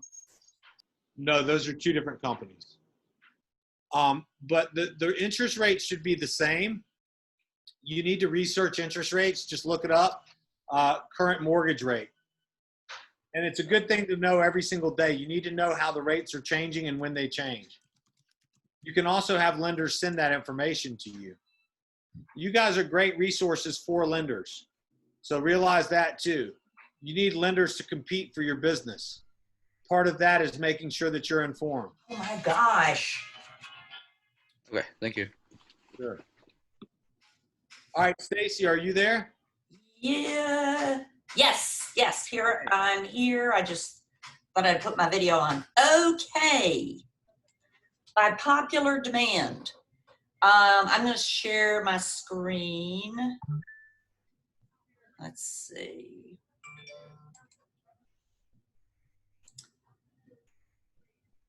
Okay. Are y'all seeing this? This YouTube? Yes. Okay. I created a YouTube channel for us, Rawls Group Virtual Ignite. And so far I've uploaded, it puts them in the order of uploading, but here's Power Session 1, 2, 3, and then 4. And after today, I'll update the video from today so that if you've missed anything, you want to go back and hear it again, ta-ta, here it is for you. Thank you so much. Do we need permission to get in there? Nope, it's public. Because I figure what the heck, I mean, nobody's going to get CE credit for watching these. So it's just only to help fill in your gaps. So Great I job. hope Chaz Coggins is watching. He was the one that asked for this. So that's it. Thank you so much, Stacy. Thank everybody. You're breaking up, Ben. I said bye-bye. Thanks a lot, Ben. We appreciate your stories. They're really good. Thanks. Yeah, we do. We do. Good. We'll be here tomorrow, so I'll tell more stories if you want me to. Well, I hate to tell you something you already know, Ben, but you're awesome. Thank you so much. I don't know. Well, thank you so You much. are awesome, Ben. Yes, I agree. Thank y'all Thank so you. much. I really appreciate that. That means a lot to me. Thank you. It's an honor to be here. It really is. Looking forward to seeing you tomorrow. Will that be our last day with you? Yes. Oh. Oh. No. Okay. Yeah, but I've enjoyed spending time with you guys, and I'll see you tomorrow as well. Ben, I have a Thank you so much. See you tomorrow. Ben, Okay, I have bye. a question. Did he leave? Okay, never mind. Um,